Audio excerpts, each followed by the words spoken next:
We're just going to give you guys a 2-minute warning to get your seats, and then we'll start the evening. Oh, you guys went silent right away.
Okay. Well, good evening, Cowley. Thank you all for coming out, and thank you for inviting the team. And I'm saying that selfishly because I've never driven Highway 22 before, and I am just amazed at how beautiful it was. So thank you for having us. How many of you are here for the very first time at an event like this? Oh, quite a few of you. Well, welcome, and I hope you'll find that your time was well spent. There's just a few housekeeping items before we start. The bathrooms are located out the main exit here and turn to your right. There are emergency exits here at the left at the back of the hall, to my right here, and of course out through the main doors. If you haven't yet, please help yourself to the refreshment table. And I have to give an incredible shout out to the people of Cowley and the volunteers who invited us here and prepared this wonderful little feast at the back. You've done so well, so thank you.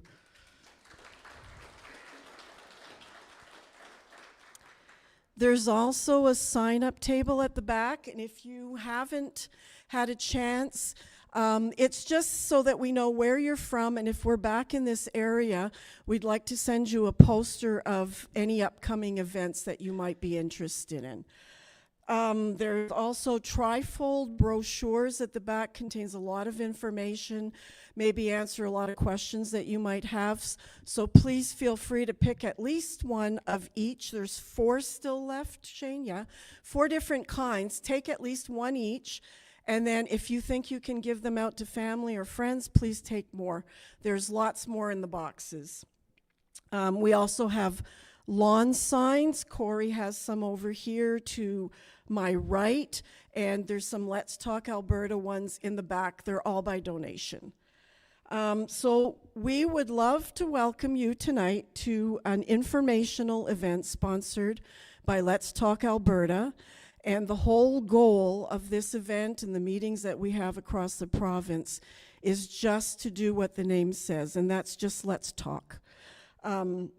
These events offer an opportunity for people like you and me to just get together, discuss the issues that are facing our country, facing our province, and to do it in a safe place and hopefully in a respectful manner. We've been shouting names at each other for too long, and it's nice to come and understand what the other person feels and why they feel that way. And I think you'll find that we agree on an awful lot more than we disagree. So we're not only interested in speaking to you, we're hoping that you will speak to us and that you will bring your comments, your questions, any issue that you want to discuss later on in the program. We start with the speakers. We'll each give a presentation. We have 3 here tonight. And then we'll have a short break, and we will go into the question and answer period. Now, we usually bring a mic around the side and have people come up to the mic, and if that's something you'd like to do, that's fine. But we also have little sheets of paper at the back, so if you want to remain anonymous and you want to ask a question, please come to the back. We'll give you a pen and paper, or we can write it down for you, and then we'll ask the questions for you. As a society, we are not a TPA, so we are fully dependent on you guys for our funding to make these things happen, for us to continue to the next town and the next town. So just be assured that any donations that you give are taken seriously. We appreciate them very much, and it makes you such a big part of Let's Talk Alberta. Let's see. All right, during the time of the presentation, we're just going to ask that you would all hold your comments and questions till the question and answer period. We also are undergirded by 3 values, and that is faith, family, and freedom. And so we always traditionally open our meetings in prayer, and I've asked Mr. Ben Crane if he wouldn't mind coming and opening the meeting up in prayer. I'd be honored to. Let's pray. Thank you, Father, for such a great country that we have. We absolutely love it, and we're so happy for the freedom that we do have. We're concerned about what's eroding. So, Lord, I'm asking that you give us wisdom. And would you give us wisdom tonight and the ability to just be happy to hear each other out and be wise and respectful, because you've made us all, and we just love living here. So thank you so much for this evening. Thank you for the great weather. Thank you for the bunch of people that showed up. And we give this meeting to you in the name of Jesus. Amen. So I'm just going to ask Ben to stay put. He's going to be our first speaker tonight. I was going to say that Ben is a comedian, but I think that's evident. So there's a lot to say about Ben. He's a musician. You're going to hear a little bit of that later. He's a singer-songwriter. He's a cartoonist, and he's also a writer. He's also a very talented creator of greeting cards. If you go to their merchandise table later, and if you want to buy, you're in need of a deck of playing cards, you'll see all his artwork on there. But I say it every time that I introduce Ben, that I'm not proud to introduce him because of what he does, but because of who he is. He's a wonderful man, and so I'd like to just ask you to welcome Ben Crane to the mic.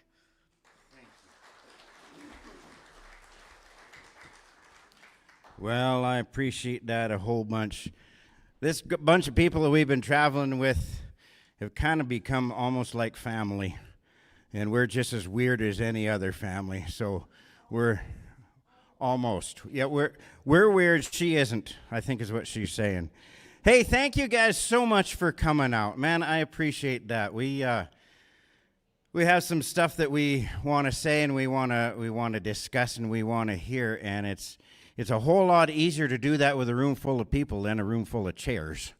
So, and when I was asked to join this group of speakers, and And I was told that because I'm a songwriter, I should just be able to write songs, right? That's easier said than done, but you know what? That is true. I can say things. I'm not really a speaker. That's not my talent. These other two guys that are here, they amaze me every single time that they speak. I don't know how they can get all that stuff out from their between their ears, all the way out their mouth, and it still sounds great. I try to do the same thing, and inside I'm really smart, but as soon as I open my mouth, you know how that goes. But you know what? The things the 3 songs that I want to sing you tonight are my heart. That's what I know I can say because I've thought them out. The first one is talking about roots. And I was talking to several people before everything started, and they're talking about how deep their roots were, and I was talking about how deep my roots are. Our grandkids are 6th generation on the family farm, and we love it. We get to see them every night and tuck them into bed, and it's the coolest thing that a granddaddy and a grandma could ever do. And you know what? The things that I love about Alberta, the things that have become my roots, are things like truth and honesty and common sense and the ability to thrive. Can we turn the monitor down just a hair, please? Thanks. And these are things that most people talk about. This is what Canada is, and it was. I love Canada with my heart. I love Canada. I don't want to see it broke up, but at the same time, I see no other way. Canada is no longer there, that Canada, when we see what's been going on with how they're taking us in a totally different direction than what we have been. And I tell you, I'm wearing this family, faith, and freedom shirt that we made. And I got thinking the other day, when something adversely affects family or faith or freedom, I'm out, because those are the foundational things that I stand on. So let me try that one. My Alberta roots run deep. This is the first one I writ.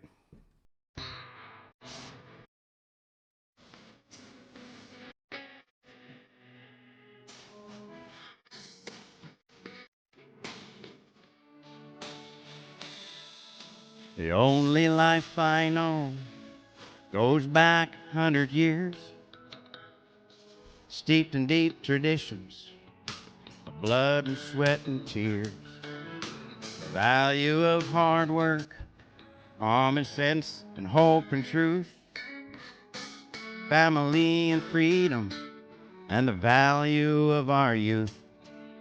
What makes me wanna hold on to what I know is right, and in the face of opposition, stand my ground and fight. My Alberta roots run deep in my blood, in my bones. They get stronger every day. And when somebody tries to move in, take it all away, I just draw a line there in the sand, stand my ground and say, my Alberta roots run deep.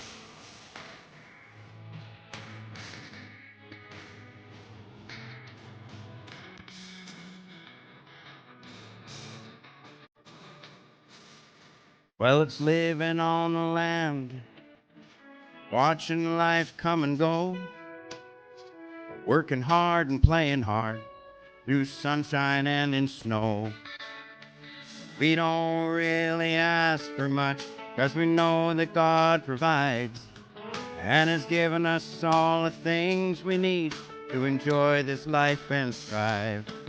So it makes us want to hold on to what we know is right, and in the face of opposition, stand my ground and fight. My Alberta roots run deep in our blood, In our bones, it gets stronger every day. And when somebody tries to move in, take it all away, we just draw a line there in the sand, stand our ground and say, our Alberta roots, you can't hide them, they define us, made us who we are today. And when life's this good, you just don't throw it away.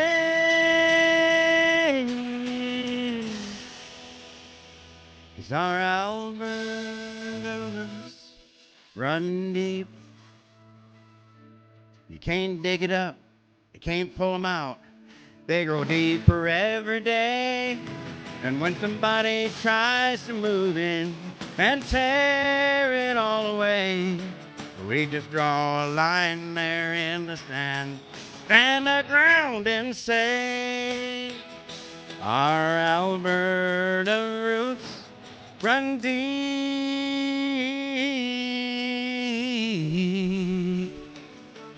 run deep.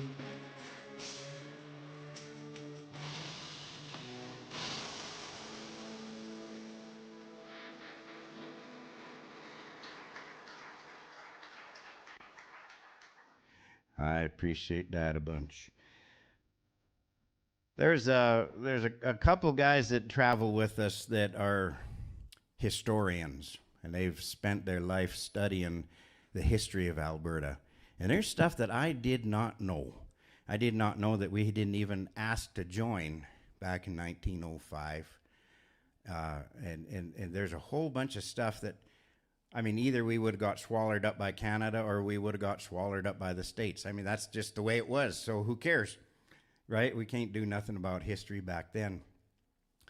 But it's just the way things, how the system was designed right from the start to kind of keep us under wraps and under control. And I never really thought that was a good idea. So I wrote a song called Big Dreams, and it's kind of my tongue-in-cheek look. You know, I'm a cartoonist, so I can't stay that serious all that long. But I had a lot of fun writing this one. This is a tongue-in-cheek about my view of how things went according to history. Big Dreams.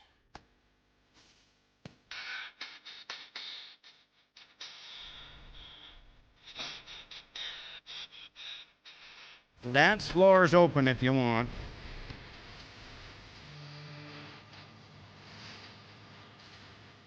No, we didn't ask to be brought here back in 1905.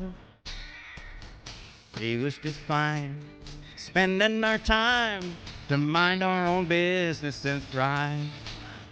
But the East had different ideas.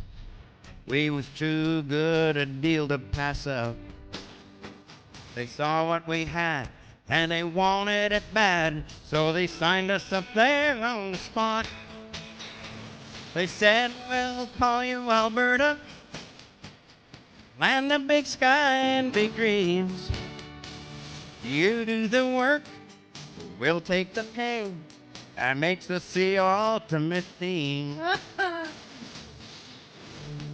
Now we realize that we was a peasant. This arrangement just couldn't go far. They said, you feed the cow, but we may allow you to take a small sip from the jar. Things just got worse as the time flew. The feds kept us stomping our necks. They take all our pay, keep our assets at bay. The whole thing's become a big wreck. Say goodbye to old Alberta, land of big sky and big dreams. We're told what to think, election day stinks. They're taking out all of our meat. Now we've had it, we're rattled, we're just gonna move on and take back the start from the start. We ride a new horse and we'll chart a new course. Thank God that we're finally free. Raise a glass to old Alberta, land of big sky and big dreams. Finally free to be who we should be, and rid of the liberal team. So let's break the chains, breathe free again. Thank God we can finally be free.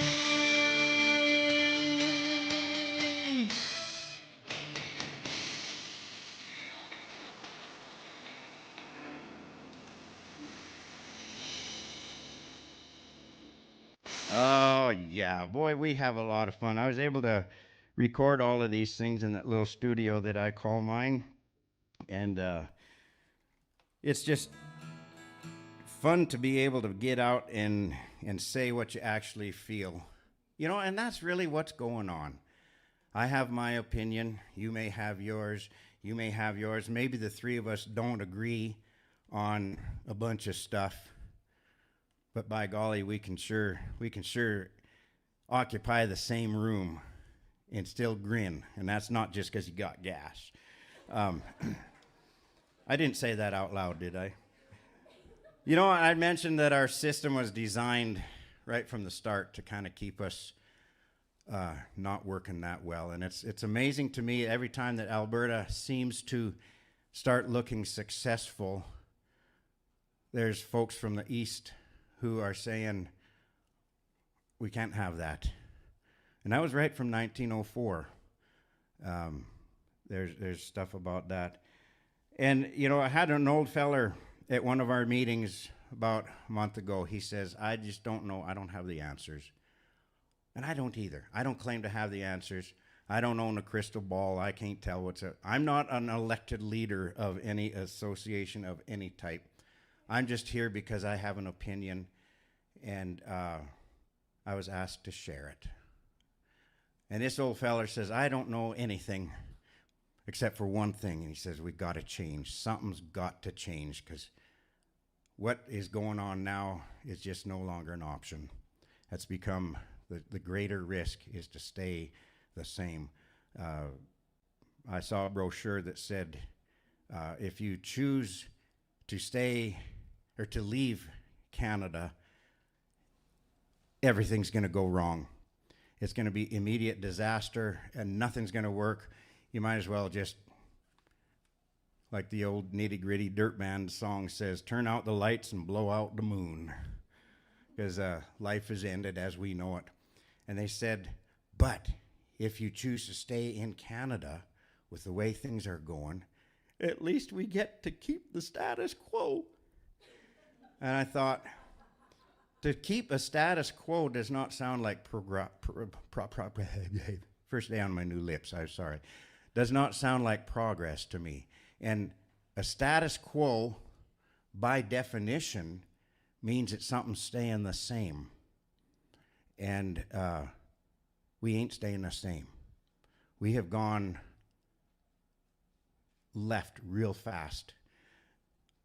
And I would say, actually, if you want the status quo of what Canada used to be, that we all nostalgically love, at least us geezers, choose Alberta, because that's about the last bastion standing of those traditional values. Something's got to change.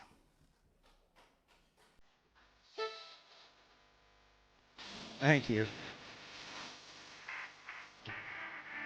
Something's gotta change. Something's gotta change. If this ain't working, let's see what we can do. If it's broke, well, it needs a fix. Think it through in politics. Let's talk Alberta, stuff for me and you. And the front wheel starts to wobble. Man, pull your truck on over, 'cause you may not be the only nut that's loose. You just can't ignore it or pretend that it's okay, 'cause that shaky wheel is gonna cook your goose. Something's gotta change. Yeah, something's gotta change. If it just ain't working, let's see what we can do. If it broke, well, it needs a fix. Same is true in politics. So let's talk Alberta. It's up to me and you.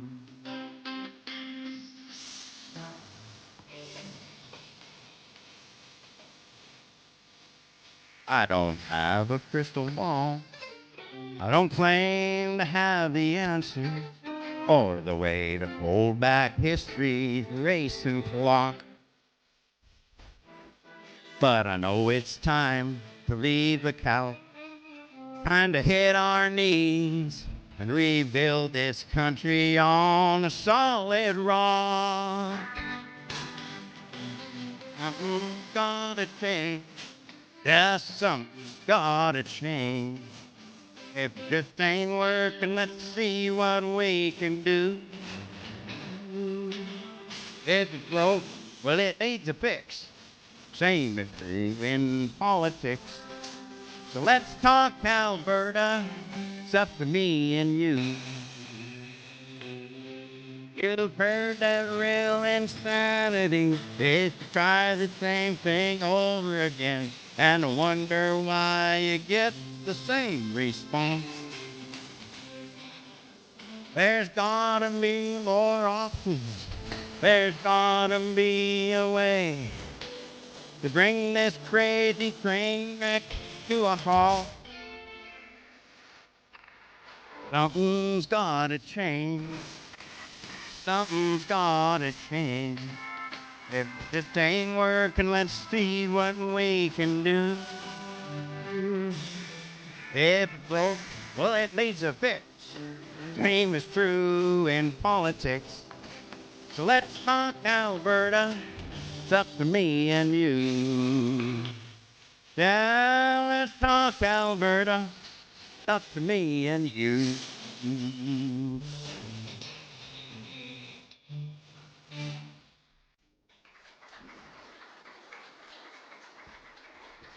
Wow, thank you so much. I appreciate that. Well, that's enough for the entertainment part of it, but I do hope that it was more than just entertainment. There's some things to think about there. The next feller that we want to bring up is one of the smartest guys I know, and he really needs no. You can stand up. It is actually you, Cory. Yeah.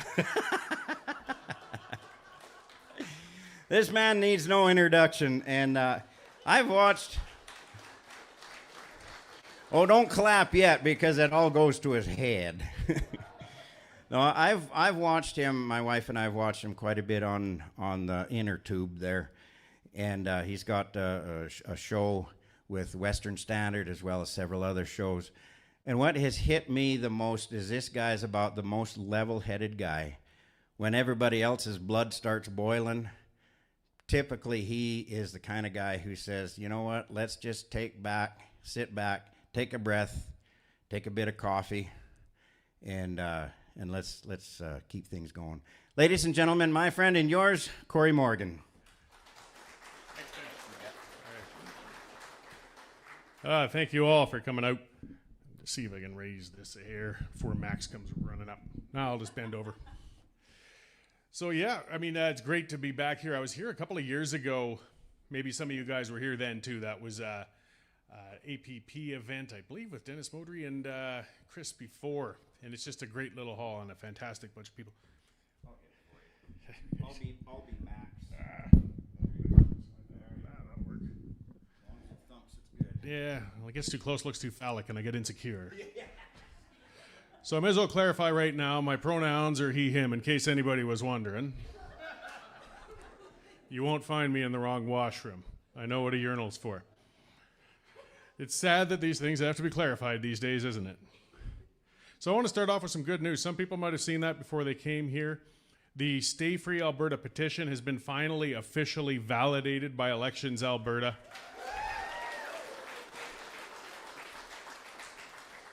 So that is a big step. Now, to clarify, things are still hung up in the courts. They're still going into appeal.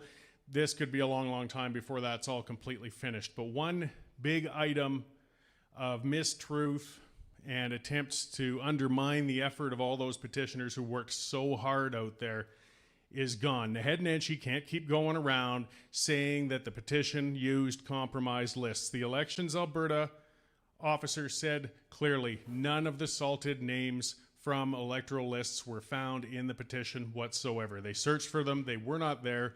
I knew there wouldn't be because I went out to so many of those petitioning stations, met with people, checked with them, and watched how meticulous, how careful they were to make sure people had identification, that they followed those rules to a T because they knew it'd be scrutinized with every single signature. I saw people turned away because they came with a driver's license with nothing but a box number on it. I mean, you know, the temptation to say, well, we'll just scribble something in and put it on. No, we're following the rules. This is the way it goes. And it makes it a lot more difficult to get those, but the volunteers did it. And it's fantastic. And everybody should be proud of themselves for having gotten that through because that's a huge accomplishment. Anybody who thinks that getting a few 100,000 signatures on a real petition, a paper petition, is an easy thing to do has never actually petitioned before. It is a monumental task to do it officially. And now things can move forward. There is, though the courts are holding it up, enough as far as the legislation is concerned for a mandate for a referendum on independence.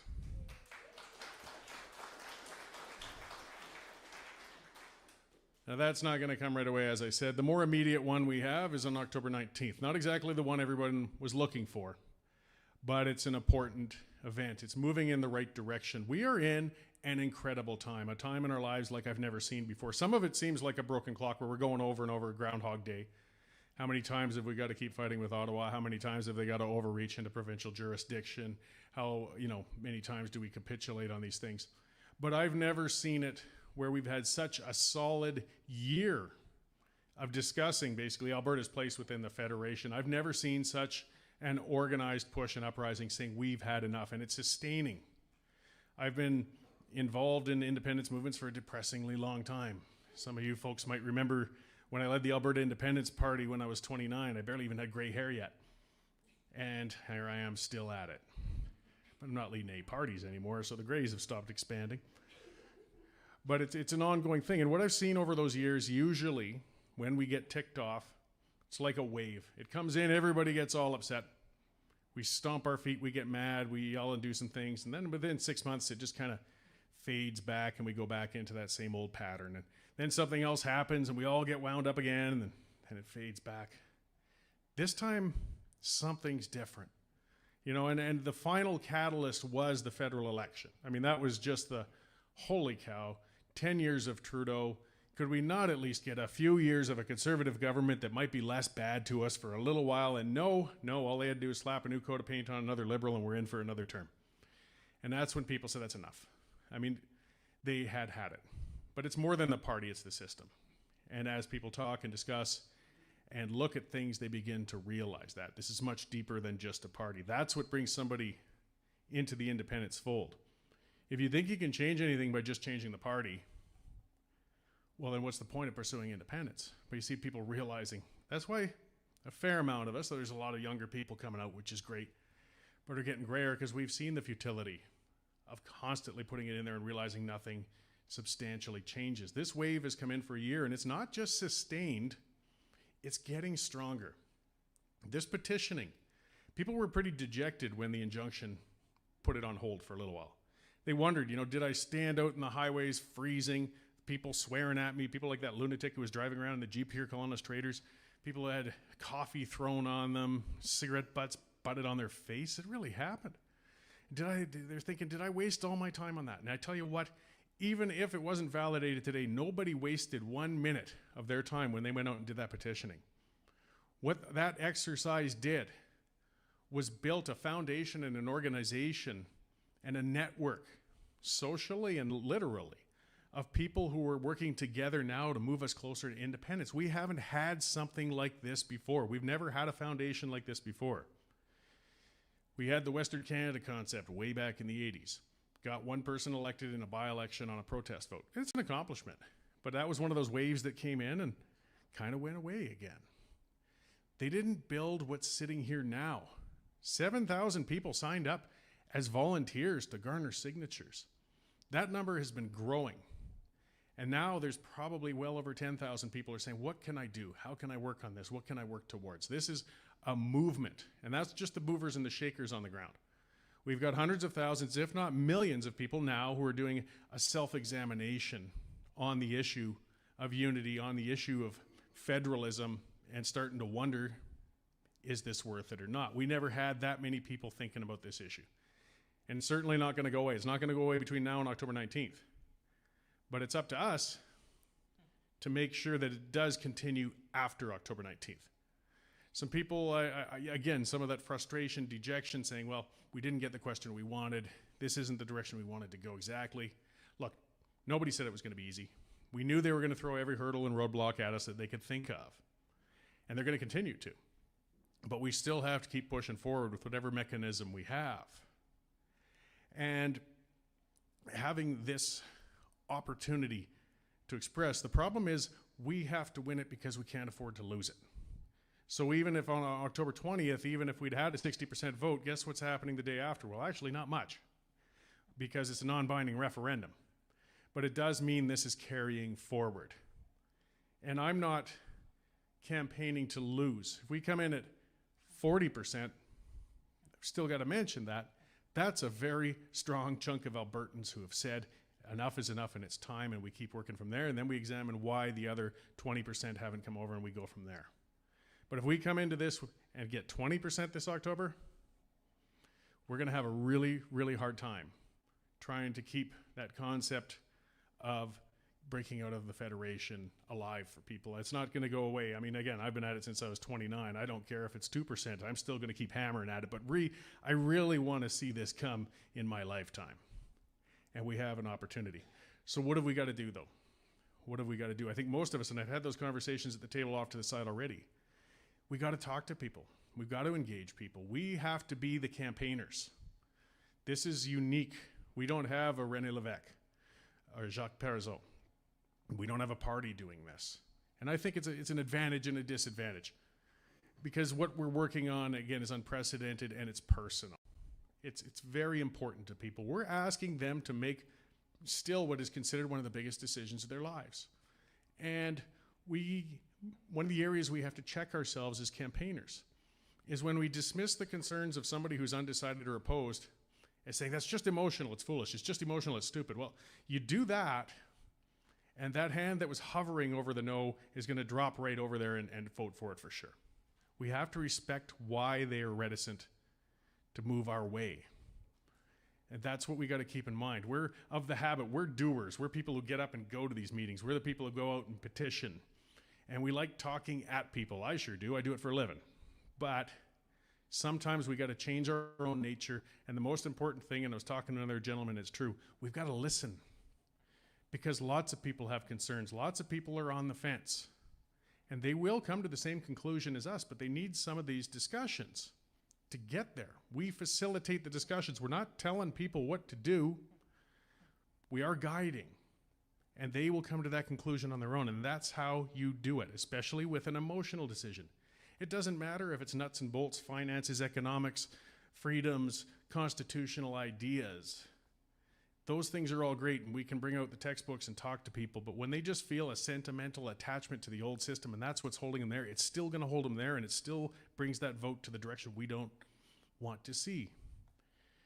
That's why Jason Kenney in the debate, a smart, very good communicator, good debater, he could have campaigned on the nuts and bolts. He didn't. He went straight for the emotion. Why? Because he knows it works. But who moves somebody on a personal decision? It's not an independent media blowhard like me. It's not a politician. It's not a brochure. All these things are important. But the most important thing is an engagement with somebody they know. That's how you move somebody on a trust issue. To be able to look them in the eye and have a discussion with them, whether it's a family member, a coworker, somebody you sit next to in the bar, all sorts of circumstances, situations, people you know. This is how a movement spreads. This is how a foundation grows. And these events that Chris puts on are fantastic, and the title says it all. It's Let's Talk, because there's so much to talk about. So many people have different reasons why they may want to go. But we have to identify those reasons and bring them there, and respectfully, and carefully, and tactically. We're campaigners. We're looking for opportunities. We've got 2.5 months. That's going to go fast to chat with these people. And as I said, it's something counterintuitive to us, but to bring them in. I use the example of my boss at the Standard, Derek Fildebrand, our publisher, stubborn man. If I go stomping into his office with a brilliant idea and say, we've got to do this, I got the best idea in the world, Derek, say, yeah, go right and call him, Cory, we'll talk about it later. If I sit down and talk about it in a roundabout way and just drop the bugs into his ear until Derek comes up with that idea by himself, immediately it's the best idea he ever saw, and we're going to move forward with it. It's not being deceptive, it's letting somebody come to their own conclusion. And that's how we have to work on these things. But we also have to be armed to answer a lot of questions. And we have to know when the conversations are right. So there's a couple things we got to do. I mean, for one, there's 3 types of people we're going to run across. There are the dedicated independent supporters who I think the bulk of this room are already there. There's the people who absolutely are never going to support this no matter what circumstance. They're just going to drive in circles in a Jeep and scream at people. And then there's the middle that we need. And there's where you must have those conversations. Now, discussing independence notions with somebody when you already know 100% that they're never going to support it is really wasting your energy and possibly getting in a fight with somebody who could still be a close friend or a relative or something, and it's just not worth sacrificing your relationship for. Just talk about something else. Talk about sports. Talk about the weather. Talk about Katy Perry. Maybe for the first time they'll start thinking about politics. But find those people who are in the middle. Those are the people we really got to reach. So we got to have the conversations with. The ones who were green lighted, the ones who were already there with us, that 30% or so that I think are already there. They're good to talk to network with for evenings like tonight and share things with. So it's not wasted time having those discussions, but the critical ones are on those undecideds. And we got to figure out how to reach them. And they're going to have questions. One of the ways to find somebody who's unsupportive too, they'll usually self-identify really quickly. Like I said, I like to use the analogy, it's like being in a room with a vegan. Don't worry, they'll let you know really fast. You don't have to wait too long. But there are some who will be a little deceptive even if they're actually campaigning against you. And one of the things they love doing is battering you with questions. They love the whataboutisms. What about? Well, if you can't answer this 126 questions, you're not giving me an honest case for independence. Well, these are people that are out to waste your time. But you've also got to identify some of the people who have a handful of questions that are very legitimate, that you may be able to answer. Those are difficult to distinguish from. So watch for that. And a lot of the questions are ones we can already answer. Chris has done fantastic work with resources online at Let's Talk Alberta, on the website itself, and he's got printed out booklets and things like that for some of the most common questions, because we do get a lot of the same ones over and over and over again. And it can get a little frustrated. You know, you don't want to say, that's the 100th time I've heard that yet. You know, it's okay, that's great, but they're not going to help. We've got to have good stock answers for them. Another thing we can't be afraid of saying is sometimes saying, I don't know. Let me get back to you. Albertans have good BS detectors. Don't try to make something up. It's just going to look worse. People want honest engagement. That's what we're about. And how do we know we're honest? How do we know we're on the right side? Look at the playing field where it's going so far. I started in a bout of insanity, that third-party advertising group. I have said to others, and I wasn't kidding, I was just frustrated because things were going slowly. I thought we'd get something going and just get some signs out there and raise a few $1,000s. And it kind of took off. Now it's raised close to $150,000, and I haven't slept in a month, but it's great. But we're following those rules to a T. I'm sitting up late yesterday, Thursday night, one by one, entering every contributor into that drop-down form that Elections Alberta gives us. We're refunding any contributions that came from outside of the province. We're making sure we document every person who's given us more than $50. We are following the rules, as is Keith Wilson, as is Jason Levine, as are Kathy Flett. Thomas Lukasik is squirming like a fish on a hook to avoid disclosing for whatever reason. There's two problems going on here. One, what the hell are you hiding? Why are you so terrified just to show who's funding you? If you're on the up and up and you have no problems, why are you afraid of showing who's giving you money and where are you spending it? The other thing is mystifying is why is Elections Alberta pissing on our leg and telling us it's raining?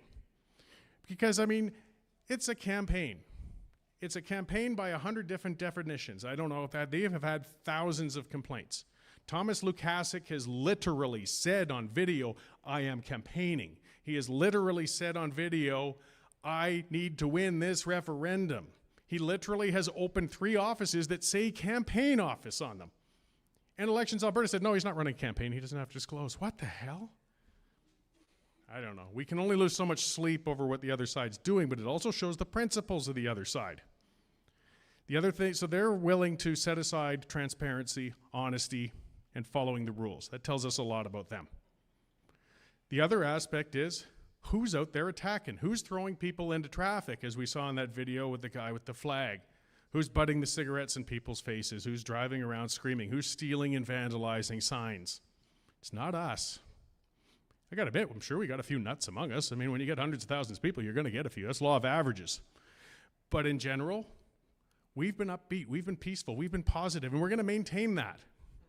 As frustrating as it might get to seem when you're dealing with somebody who seems to feel that rules and civility don't matter, going to their level doesn't help. Again, this is an exercise of winning trust from people.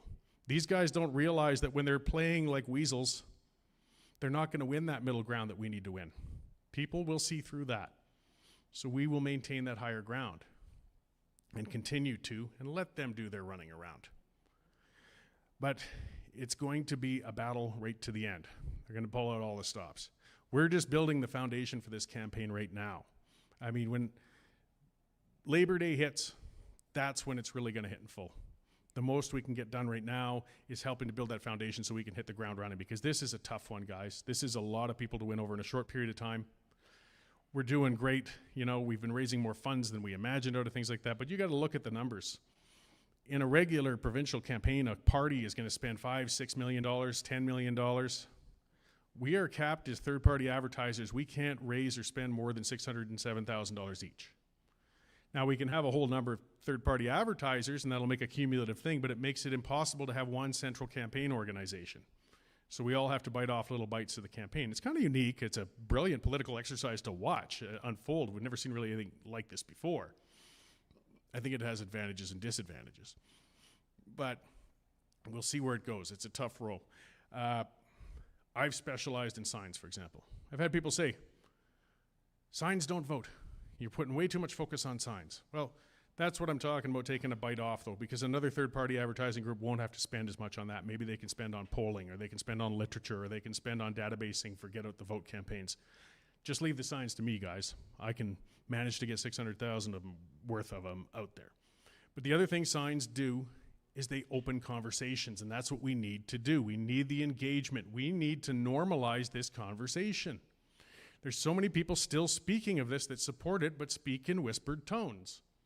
There's people that, I've talked about it before, and I talked to others over there, right when I got this going, a guy who cut us a check for $1,000 for my TPA. I said, fantastic, let me get a sign for your lawn. No, I can't put that out there.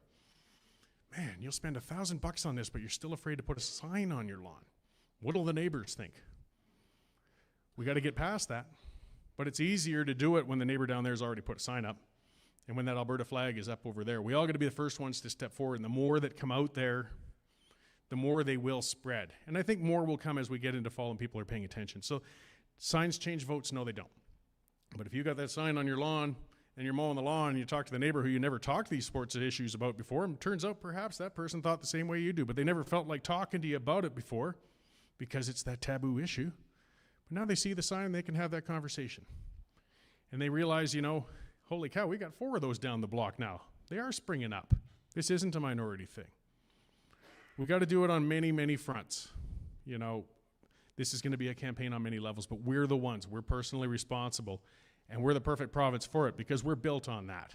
This is a province of doers. We came out, our predecessors came out here in this god-awful winds and sod huts and trying to break that land and sitting and establishing the country that's here today.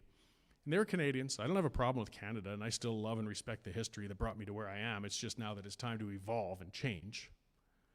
But we're still that self-starting individualist type of Albertan, so we're going to just get things done instead of waiting for somebody else.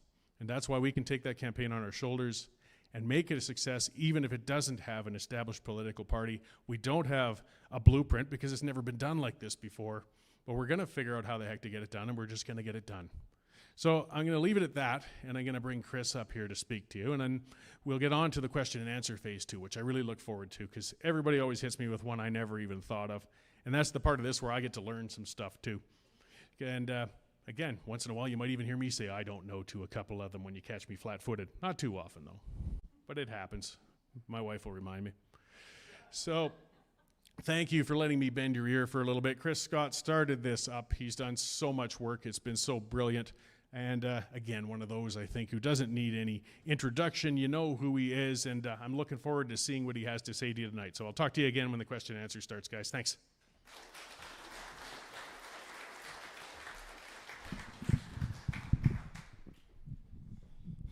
Well, Cory and I have lots in common. I'm also looking forward to seeing what I have to say tonight, because I have no idea. That's not true. What I want to talk about tonight, actually, first of all, I want to say thank you. Thank you for coming out and listening to what we have to say, and hopefully for sharing with us what you have to say as well. Last time I was in Cowley, it was with Cory, as he mentioned. We were on what we called the Ambassadors for Independence tour. And this was back when the conversation about Alberta independence wasn't really cool. You know, we were kind of past the issues that arose in Alberta specifically, and then on into Ottawa with thousands of trucks. We're kind of past all that, and the momentum had kind of died down. People were doing their thing, living their lives as we all want to do. And this conversation wasn't really something people were super excited about. I mean, the thoughts were there, the notion was there, but the rooms weren't full. And Cory and I and a couple others, we did, I can't remember how many stops there were quite a few. We spent quite a while going around Alberta just talking to Albertans about how to talk about this thing. Because it's been kind of a dirty subject, a taboo subject for quite a while. Like, let's face it, the independence conversation is not like it is in Quebec. In Quebec, you could be the most prominent business person in town, be a hardcore Quebec sovereigntist or separatist, and nobody would ever say anything negative about you for it, even if they were a federalist. But in Alberta, it's a totally different thing. And even our politicians they're fostering division and animosity between people that have differing opinions. And I've been saying this lately, and I'll say it again, that the people that don't agree with me, and I'll tell you my opinion is that Alberta independence is necessary and inevitable.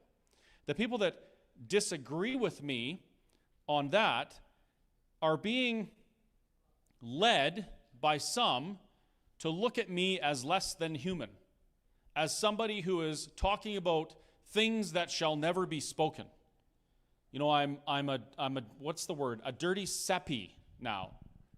I mean, across history, people have come up with all sorts of interesting labels for people that they wish to dehumanize, and seppy, I think, is the latest. But I'm going to make a T-shirt, and I'll make money off it. So, you know, when life gives you lemons. Now, when Cory and I were doing that, the idea was we want to help people talk. And this has been a common theme throughout everything that I've been a part of in the last, my politically active life, which is only 6 years, which is absolutely pathetic for a 47-year-old person. It's always been, we need to talk about these things. We need to learn. We need to educate ourselves about these things. So when we're making the decisions, we make the right ones, right? If we're going to have a referendum on self-determination, we probably should know what our vote means. We probably should know what both sides are offering, or what the future on one looks like as opposed to the future on the other path. And if we don't bother to do those things, if we don't talk about them and learn as much as we can, we're going to go into a question that is unbelievably critical and a huge blessing when you look at it from a global perspective, what people have had to do to get that question given to them. We'll go into that booth and we won't know what we're doing, and we'll check a box out of emotion. Whether it's, oh, I just hate Carney, or, oh, F Maple Leaf CK Trudeau, whatever that means, I still don't know. And they'll check a box. Or the other side will say, I am always forever Canadian. I love Canada, this is the greatest country ever, and they'll check the box. Neither side ever have actually taken the time to bother listening to the opposite view. And if we do that, one of us will make a huge mistake. And there is one path that will be better than the other. I advocate for one path, and I'm happy to talk about it. I will back up my claims. I will offer ideas on how we could get there, and I will give examples of why I believe we need to do this. And I'm willing to stand on that. If we don't do that, oh boy, what a missed opportunity it will be. One of the things that I've heard, this is very, very common. One of the things that I've heard from people who disagree with me is, this is the best country in the world. There's nothing to talk about. Do you have any idea how many times I've heard that? I've heard that more times than I can count. Some from my own friends, and we just don't talk about it anymore because I want to still be friends. But there is something to talk about. And I may have been on that, there's nothing to talk about side, except as a 46-year-old Canadian, I have had the government try to destroy my business. I have, and this is in court transcripts, I have seen and shown and proven that government at many different levels coordinated an attack to try and ruin my business. And you might think, well, Chris, you were getting people sick. No. You go through the court transcripts, and they never once said anything about health. You know what they said? Do you know why the government and the bureaucrats said they wanted to stop me, shut me down, make me shut up? Because I was making them look bad.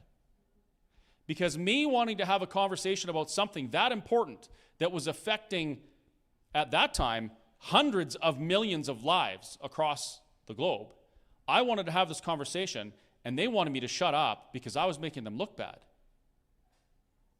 I'm a 46-year-old Canadian man, and I have been jailed for the crime of protesting what the government was doing, and I did so on my own land peacefully. I was arrested for that. I was jailed for that. I was fined $30,000. I was given 18 months probation.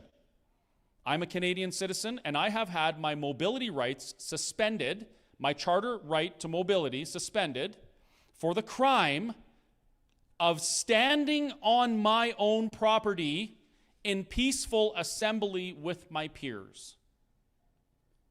I'm a Canadian citizen, and I've attended church services illegally, hiding from my government and their enforcement. Because if I had been found attending church services, worshiping my God as commanded by my faith, I would have been fined. Actually, I would have been jailed because I was on probation. Oh, shoot. Is that evidence? We'll cut that. Oh, it's live. Whatever. Until you go through some of these things, you may not question the great country of Canada that we live in. But I went through some things that caused me to do some learning and some looking. I read our Charter Rights and Freedoms, including Section 1 that says these rights and freedoms are guaranteed to all Canadians unless demonstrably justified in a free and democratic society. And then I listened to a judge tell me that what they were doing to me was justified because the person that I was challenging to prove that it was justified said so. Did you follow that? Somebody said that I had to set my rights aside for a reason. And I said, I don't agree with you.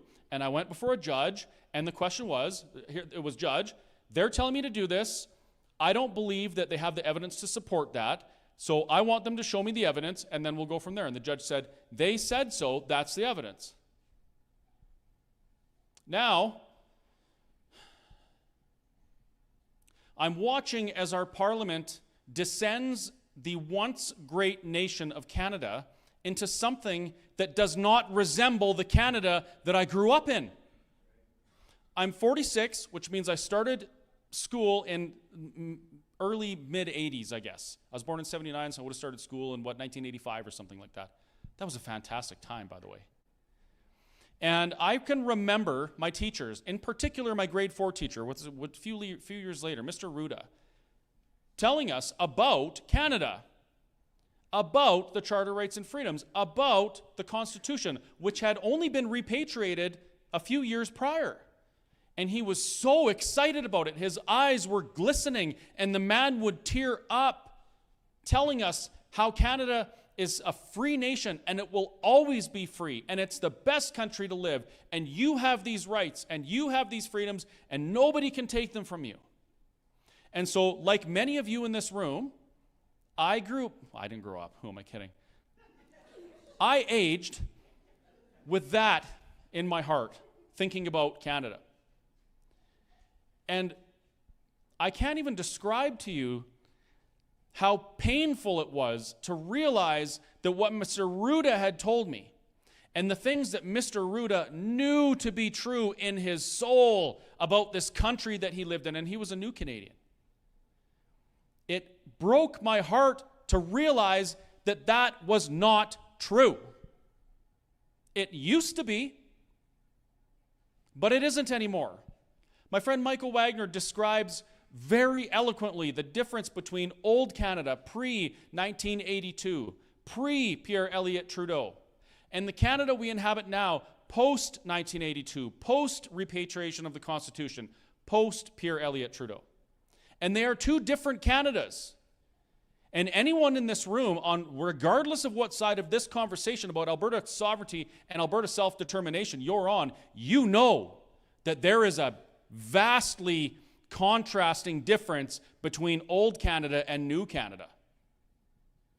In new Canada, after 1982, after the Charter Rights and Freedoms, we were given a list of rights and freedoms. The government enumerated them for us. And I didn't realize this at the time, neither did Mr. Ruda, and neither probably did many of you in this room. I didn't realize when the government enumerates your rights, that implies you don't have others. There are things left out of our Charter of Rights and Freedoms that have contributed to the decline of Canada that we see today. And the two biggest ones are the right to free speech, which we do not have a right to in Canada. It does not exist. I challenge you to find it. And the right to property. We don't have those two things. And in any free society, if you don't have those two things, if you don't have the right to the property you have, and even our federal government let the cat out of the bag when they told us that we don't even own the shirts on our back, and you can't freely speak what you believe, even if what you believe is abhorrent to other people. Even if everyone else in the country hates what you say, you should be able to say it. If you can't express yourself, you are not free. If I can't go to rooms like this and speak my mind truthfully, fearing that the government will persecute or prosecute or incarcerate me for it, I am not free. And some of these things are creeping their way into our legislation. And nobody wants to look. They don't want to see it. It's so much more comfortable to believe in the Canada that Mr. Ruda described. It's so much easier just to say, Canada's free, and this is a great country, and I don't want to change anything because I'm scared what it might be. That's so much easier. But when you see some of these things and you start to realize and internalize what these things mean for our society and our ability to maintain freedom, you cannot unsee it. And then, oftentimes, you'll find yourself on a stage speaking to, by now, I'm guessing, hundreds of thousands of people, sharing your opinion, sharing the warning, and talking about the opportunity we have before us to make sure that we can preserve the values that made this country great. That's why I keep doing this. That's why I'm away from my family. That's why I'm away from my business. And any business owners in here, you know what it means when you're away from your business. No matter how good your staff is, and my staff are awesome, it doesn't always go smoothly. I can't not do this. I'm 46 years old. I'll be 47 in September. And my kids are adults now. My kids are the age that I still think I am.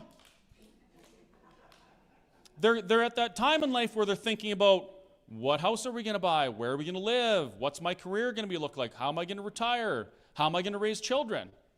And the answers to those questions now, here's one you can't argue with, no matter what side of the conversation you're on. The answers to those questions today are very different from the answers to those questions 40 years ago.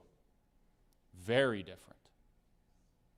How many people in this room, actually, you don't have to put your hands up.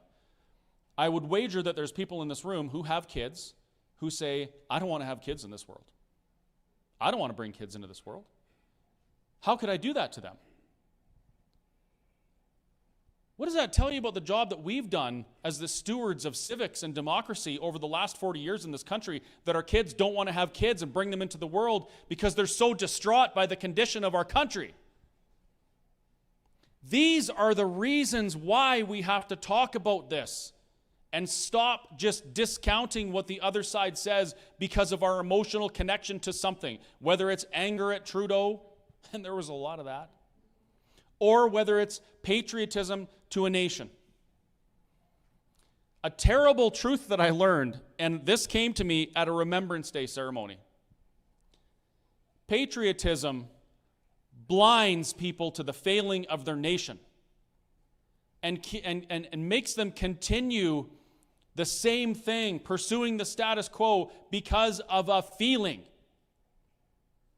The facts don't care about our feelings. Those who wish to strip your rights and freedoms from you, and they exist, whether you believe it or not. If you don't believe me, just look at some of the policy coming out of other places in the world, specifically in Europe, and my friend Jasper will tell you all about this. They do not want you to be free. They don't want you to drive. They don't want you to travel. They want you in your little cubby hole, safe and sound, reliant on the government. Call me a conspiracy theorist if you want, but this is happening in other parts of the world, and it will happen here. Alberta has a chance to do something different. This isn't about breaking up a country. It never was about breaking up a country. This isn't about taxes.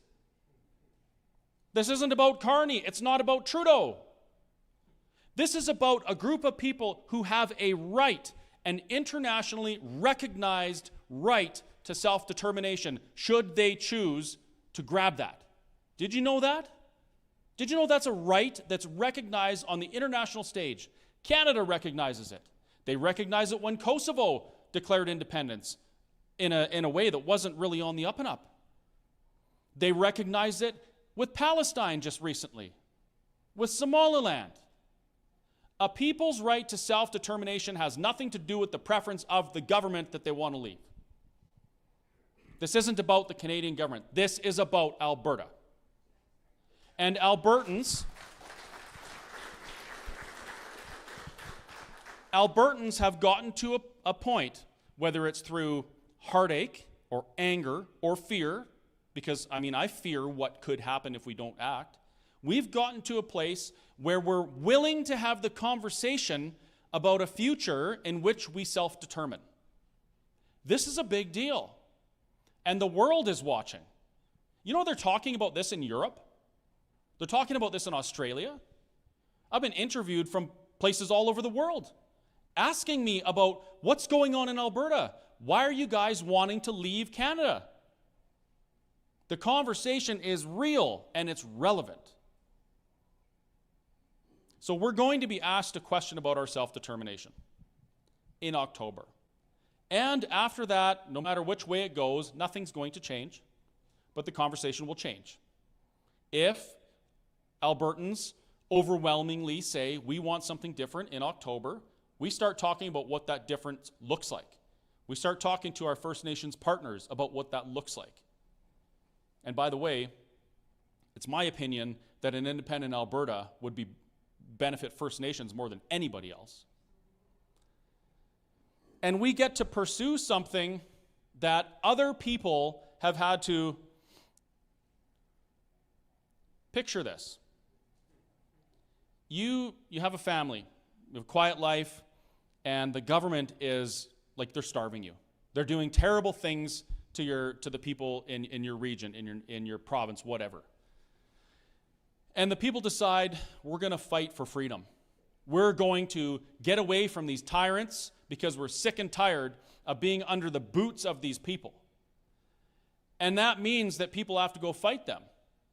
So it's your son, maybe your daughter, that's walking out the door, getting in a vehicle or on a horse and going somewhere to fight the tyrants.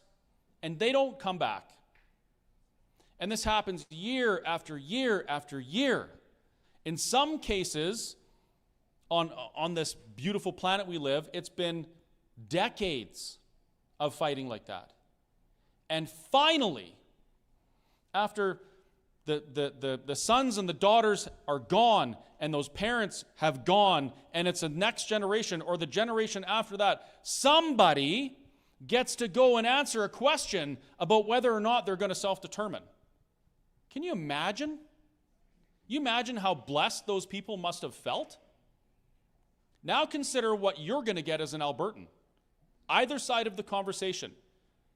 Your government is going to allow you, give you the privilege of going to a ballot box and answering a question of self-determination without ever lifting a finger.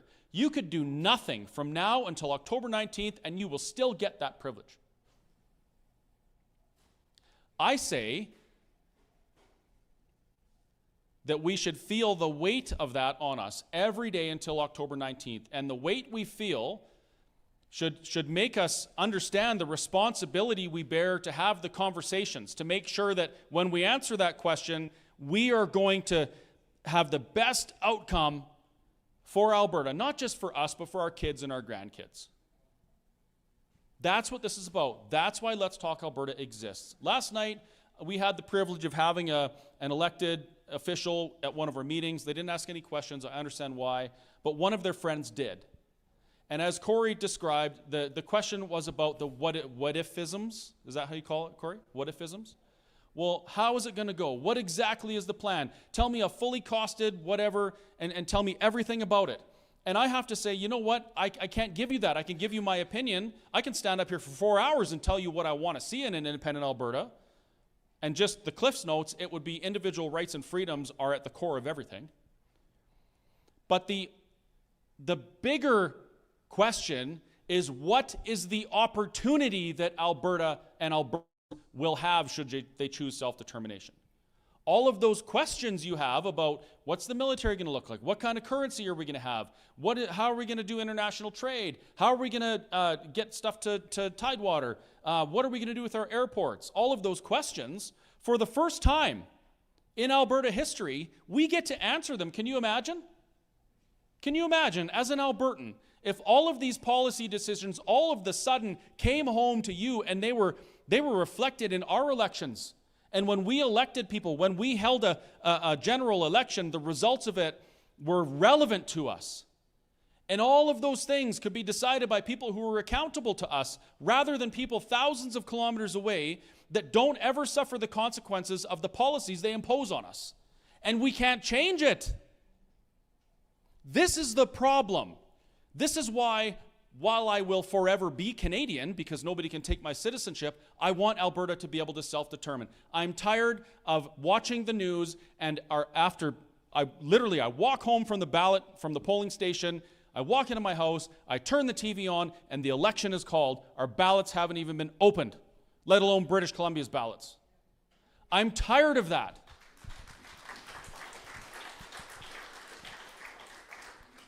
And it doesn't matter if you're a forever Canadian or if you're an Alberta sovereigntist, you cannot be okay with that happening.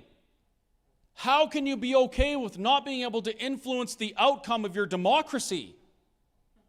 That means yes, we live in a democracy, but your voices, we could not even vote and it wouldn't make a difference 9 times out of 10. There's the odd time that it will, but only when something really crazy happens in the east. This is the right that we need, or this is the wrong that we need to right for our kids. So that when our kids go to vote, when they participate in civics, their voice matters. And they can influence their futures. Alberta has been along for the ride since 1905, since before that, because Albertans were never even asked. This area used to be the Northwest Territories. And our parliament in Ottawa passed a piece of legislation that created Alberta under the Alberta Act and created Saskatchewan. Albertans weren't asked. First Nations weren't asked. Nobody was asked. Even worse, we never got to negotiate the terms of the entrance into this relationship. That's why when you ask somebody nowadays, if Alberta was already free and you were asked to join under the current terms and conditions, would you? 95% of people will say no, because we never got a say. And my friend Jason Kenney tells me that I should be happy with the incremental gains. 1905, we entered Confederation. 1930, Alberta got control of its land and resources. Can you imagine? We were a province within Canada, and for 25 years, 26 years, we didn't manage our own land and resources. It was Ottawa. 30 years after that, 40, 50 years after that, we still couldn't sell our grain to who we wanted. We couldn't ship things by rail the way we wanted. We have been along for the ride since 1905. And maybe it was appropriate back then when we were a fledgling kind of group of colonies trying to build something and survive the harsh winters, but it's not appropriate now. We are a robust people. We're tenacious. We're inventive. We're creative. We work hard. We want to do better. We know what we want. And it's time our voices reflected that. We're not children anymore. And self-determination is the way that we grow up and get out of mom and dad's house so that we can fully prosper the way we were intended to. Now, I say each time that I don't know what I'm going to say. I kind of knew a little bit what I was going to say. I didn't know I was going to go that long. And I want to thank you for staying with me throughout this whole thing. I've become more and more passionate about this conversation the more I think about it. The more I think about October 19th and what that means in the grand scheme of things to be asked a question on self-determination, to be asked if we want to be sovereign, that is a huge deal. And I appreciate it tremendously.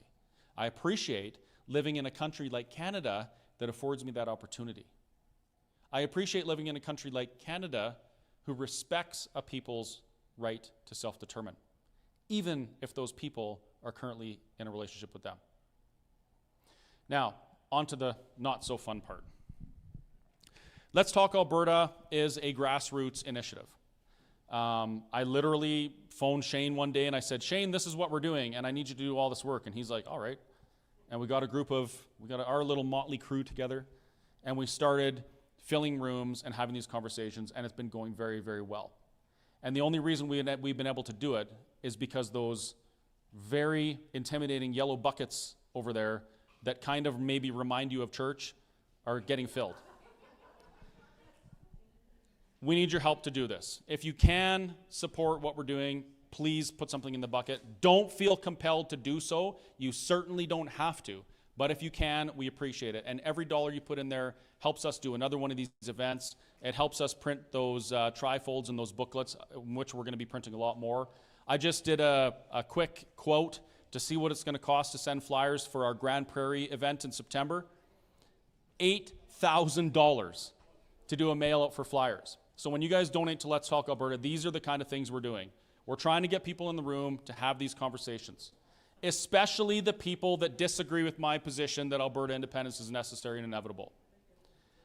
One of the reasons why I want people who disagree with me to come to these rooms is because I know that I'm human and I make mistakes and I could be wrong. So I have to acknowledge that if the question is that important and we need to get the best outcome, I need to invite people here who disagree with me that are going to tell me that I'm wrong and have this conversation and debate these things with me. Because if somebody who genuinely believes that the status quo, that Alberta remaining in Canada is the best path, and they can explain that to me and back that up with facts and tell me how Alberta staying in Canada is better for me and my family and their family, they can bring me to their side. I am not an immovable object. My mind has changed a few times on this subject in the last 6 years. I used to be we need the referendum for leverage so we can fix Canada. I don't believe that's possible now. I advocate for full independence, but I'm not immovable. So if you have something you need to say to me that's going to stop me from advocating my position and giving my opinion that Alberta independence is necessary and inevitable, you need to tell me. If you don't, I'm going to continue to go all over Alberta, and I'm going to fill rooms like this with my team. And we're going to speak to people just like you, and I'm going to give as the most impassioned, world-changing speeches that I can to express my opinions on why we need to do this, and I'm going to bring an army of people with me to the ballot box. So if you genuinely believe that I'm wrong, you need to challenge me. And I know that it's not the easiest thing to do because these meetings are generally, it is mostly an echo chamber. I realize that. But you need to be bold and change my mind. Because if you don't, I'm going to keep on doing what I believe is right. And nobody will stop me. Anyway, that's all I've got. We're going to take a break for 10 minutes, which always turns into 15 minutes because we have an awesome time just chit-chatting with you folks. When we come back, we're going to do a Q&A. If you are nervous or you're shy and you don't want to stand up and go to the mic, that's totally fine. There's some paper back there. Please write your questions down. We won't skip any of them. If you have a statement and you want me to convey that statement or listen to the statement, write it down and our team will share it. We don't want anybody to be left out. So, and otherwise, just come up to the mic and ask your question. So we'll see you in probably 17 minutes. All right, guys, we're going to intermission mode, and I'll see you in a bit.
How are the snacks over there?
All right, ladies and gentlemen, we're about to start the Q&A session now. Just housekeeping rules here. Where's Jasper? Jasper, where are ya? Jasper, where are ya? Right there? Jasper, show your hand. You see this guy over there with the hand waving there? This is Jasper, okay? I know he's Dutch, just okay. Just kidding. So he has the Q&A microphone. If you got questions, raise your hand and he will come to you. We're trying to make sure that all the questions are on the microphone. We try to not step over when people asking questions. We ask people to keep quiet, okay? If you got questions and somebody else is asking questions, just keep in mind and wait for your turn. We try to avoid something like people speaking over the microphones and stuff and do something like this because this is a stream and people can hear it. First question over here.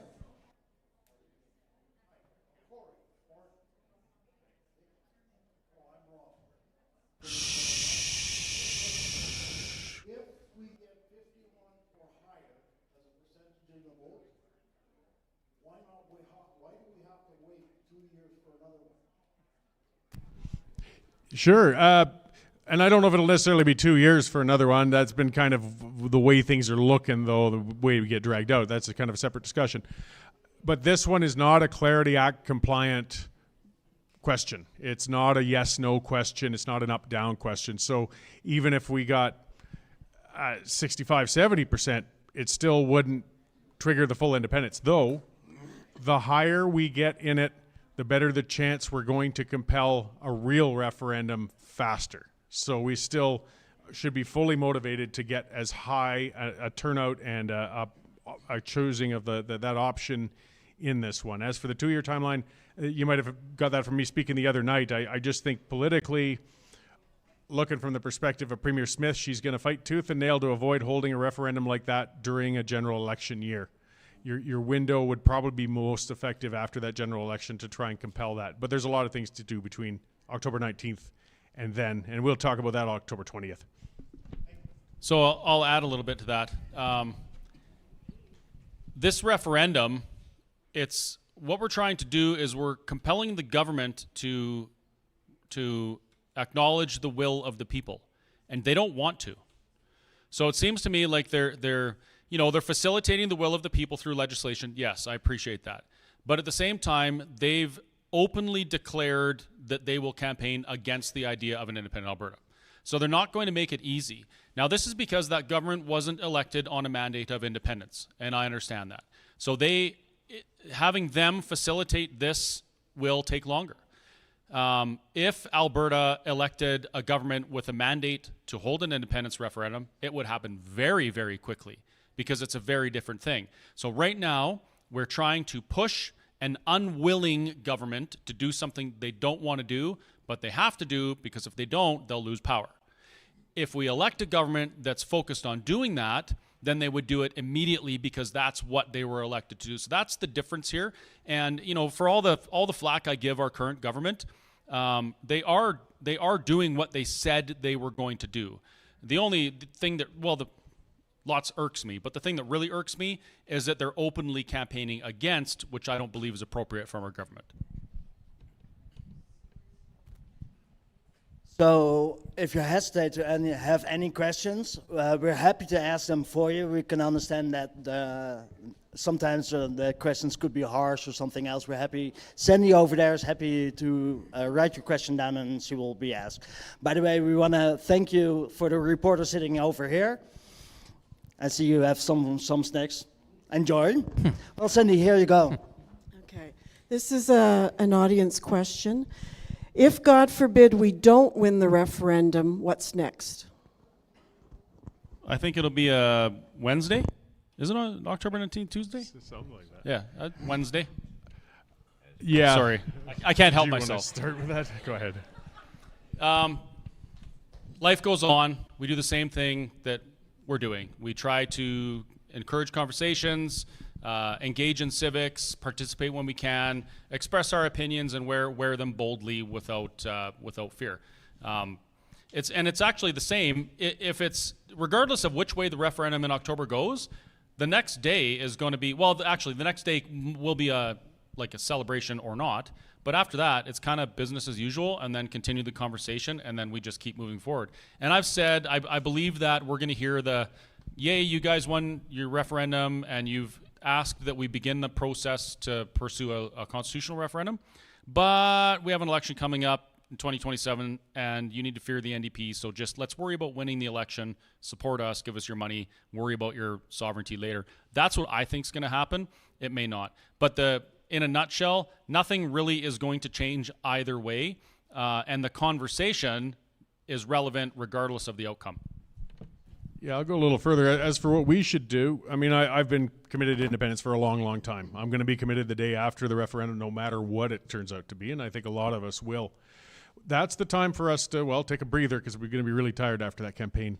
But then really start to study then, how did we run short? Why? Who did we not reach? What were we giving in our messaging that didn't convince enough people to come over? I think a very large one, and we've seen that from a lot of these public events and so on, is the lack of an Alberta pension plan.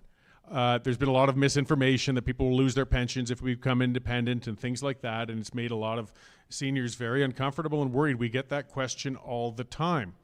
And actually, it's pretty sad that there's, and it's fair enough. If somebody is one paycheck away from insolvency, they're worried about shaking up the status quo. I think it says a lot, though, about this system when we have people who work their whole lives and their one crappy pension check, and I promise you it's a crappy pension check, but it's still, if it's the only check you're getting, it's very important to you, and that keeps people from voting. So let's look at the things we can do within Alberta to change that. I believe we would be 10% higher already if we already had an Alberta pension plan.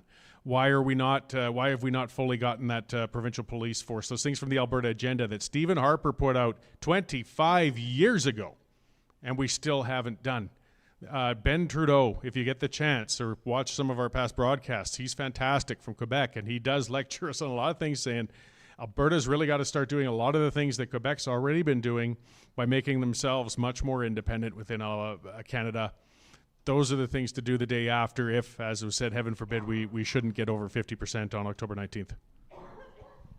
On that note, I'm going to address a question that we've gotten from a few different events, and that is, what about all the businesses that left Quebec after the referendum and leading up to the referendum? There is a what do we call it? A talking point out there that says any talk of independence scares away business, and Alberta independence, the conversation is causing businesses to leave. Well, first of all, that's not happening. And second, if you read Ben's book, and Ben, he was leading up to the 1995 referendum, Ben was in the youth wing of it was the Liberal Party, but it wasn't the Liberal Party. The ADQ, I guess. And ADQ. And they kind of ignored the youth. And the youth wing said, okay, well, we're going to start our own party. Well, they started their own party.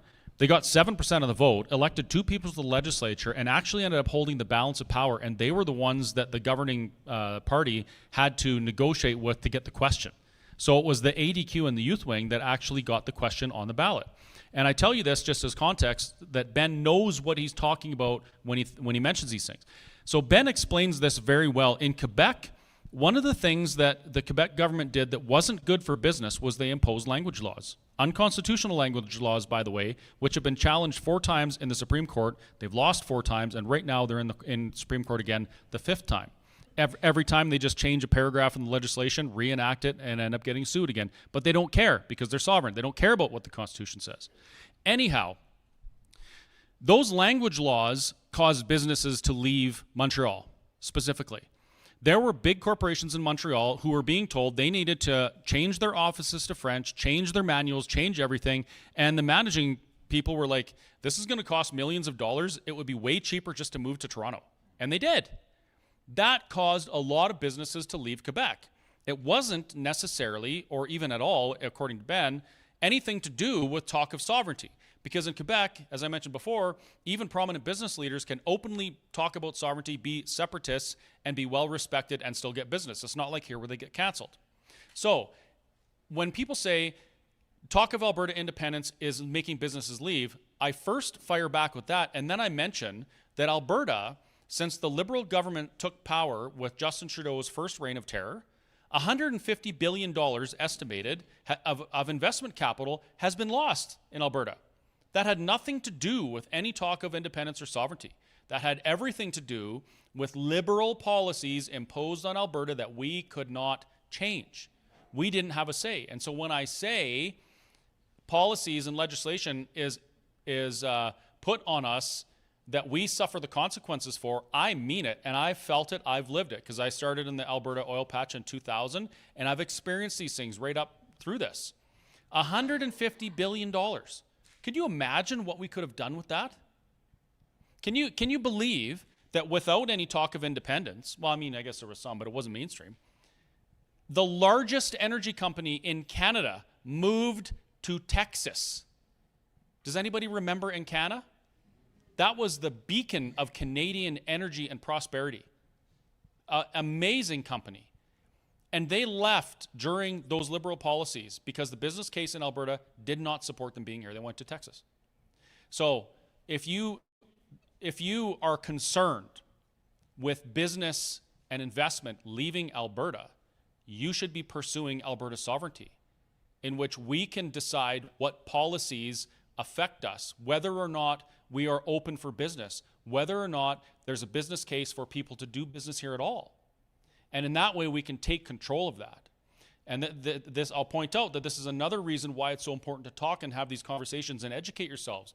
Because I went believing for years that the referendum caused businesses to leave Quebec. And it wasn't until I met a Trudeau, can you believe that, that I found out that that wasn't the case. So if we keep talking about these things, we get to the bottom and we get the best outcome. Hi, my name's Ethan, and my question is in direct relation to what you were just saying about Encana. I have a few questions. Would a sovereign Alberta be able to bring Encana back with better policy that gives them a thriving business? And in the sector of energy itself, would Alberta be able to vastly improve and expand and empower the energy sector, so that not only will there be massive amounts of energy to all the Albertans, that they begin the business of exportation of energy, which brings me to my next question. Do you have an idea of what nations and countries would be interested in sitting at the table to begin the discussion of working out a deal for energy, particularly oil, of course, and other resources? But of course, it's going to be oil largely in the beginning. And then my next question is, by what means would the resources and the oil ideally be transported? Like by harbor, or which harbor would be the harbor Alberta would be looking to operate out of to export oil to other countries? And those are my questions. Very energy related. Need a few. Want me to start on her? Yeah, well, so, I mean, we might not necessarily get it in Canada back. I don't know if it's under the same name any longer even, but I mean, the bottom line is there was a lot of capital flight that has happened, and that's a big example of it.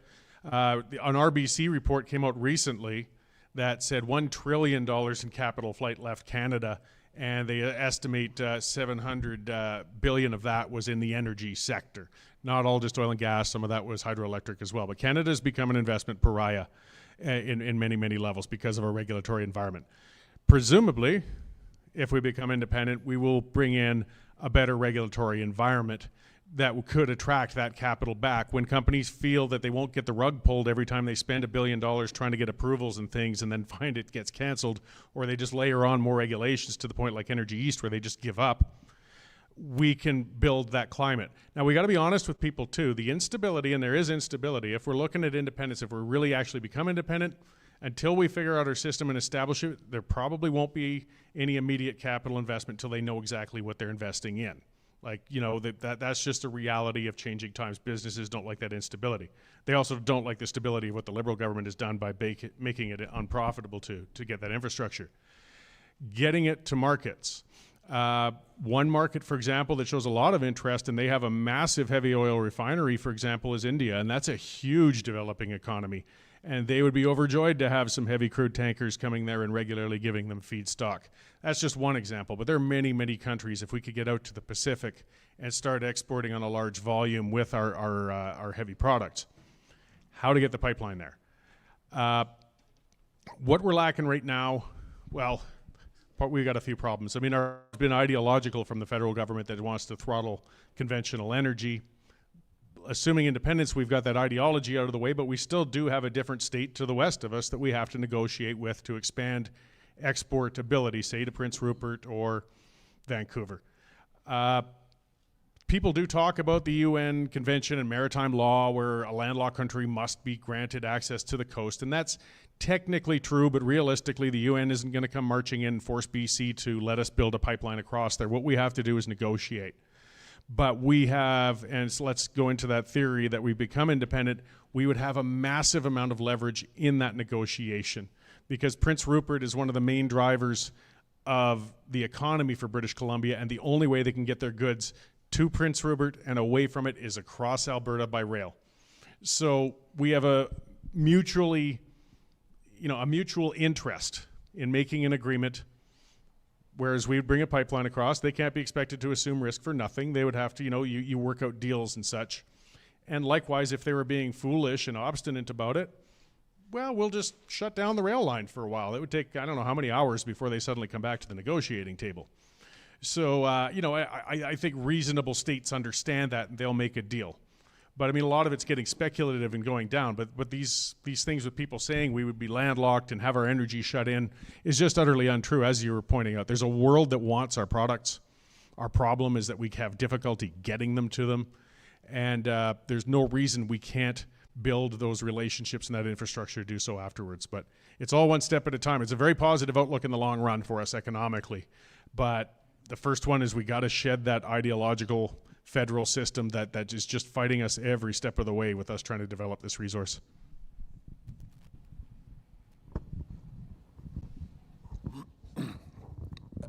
Hey guys, my name's John. Thanks for coming. I really appreciate you spending your time doing this for us. Get closer to the microphone, please. Okay. So I think we have a concern with the federal government fast-tracking foreign nationals into our military, and a bunch of them are stationed here in Alberta. And I think that could cause a problem when it comes to voting. What are your thoughts on that?